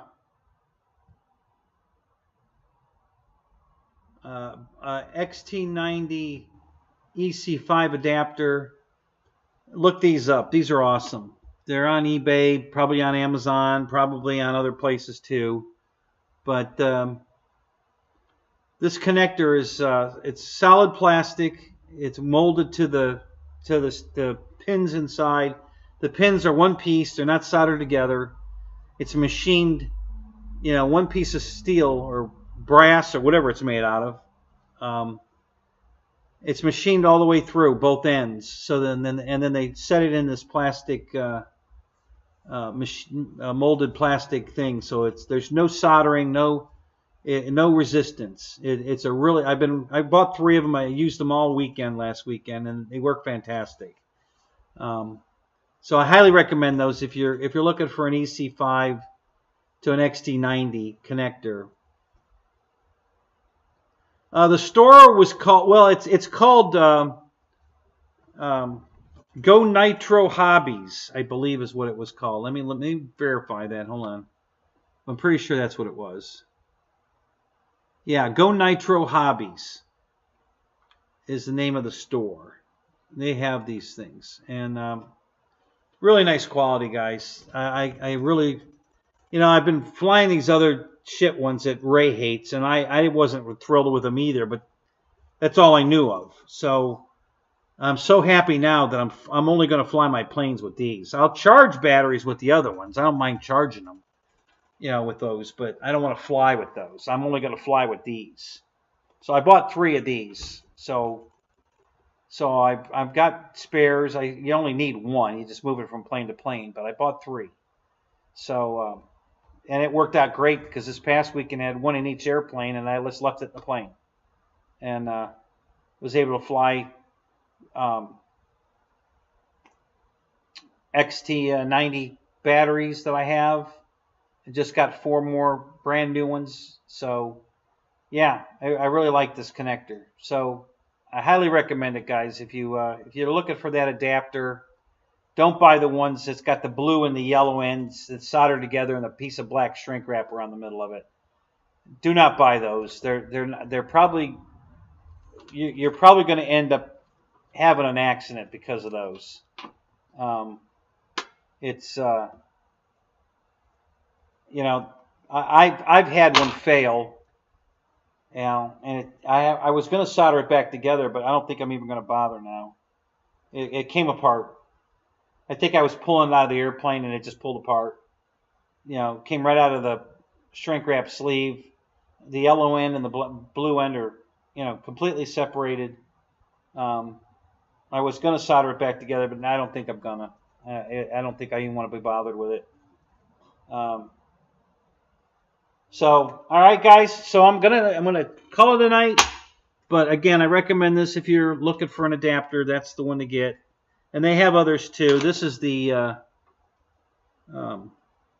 Let me go back.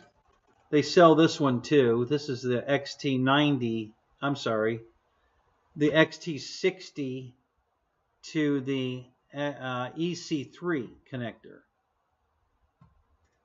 Okay. So that's what this looks like.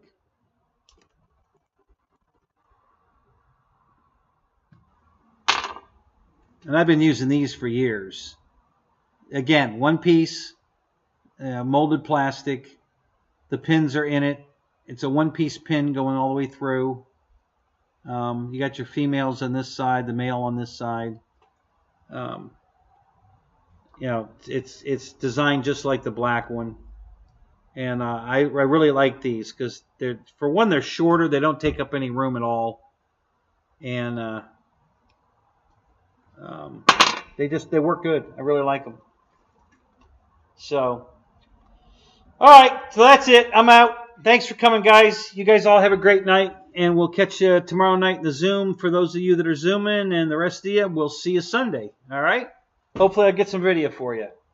All right. Have a good night. Talk to you later.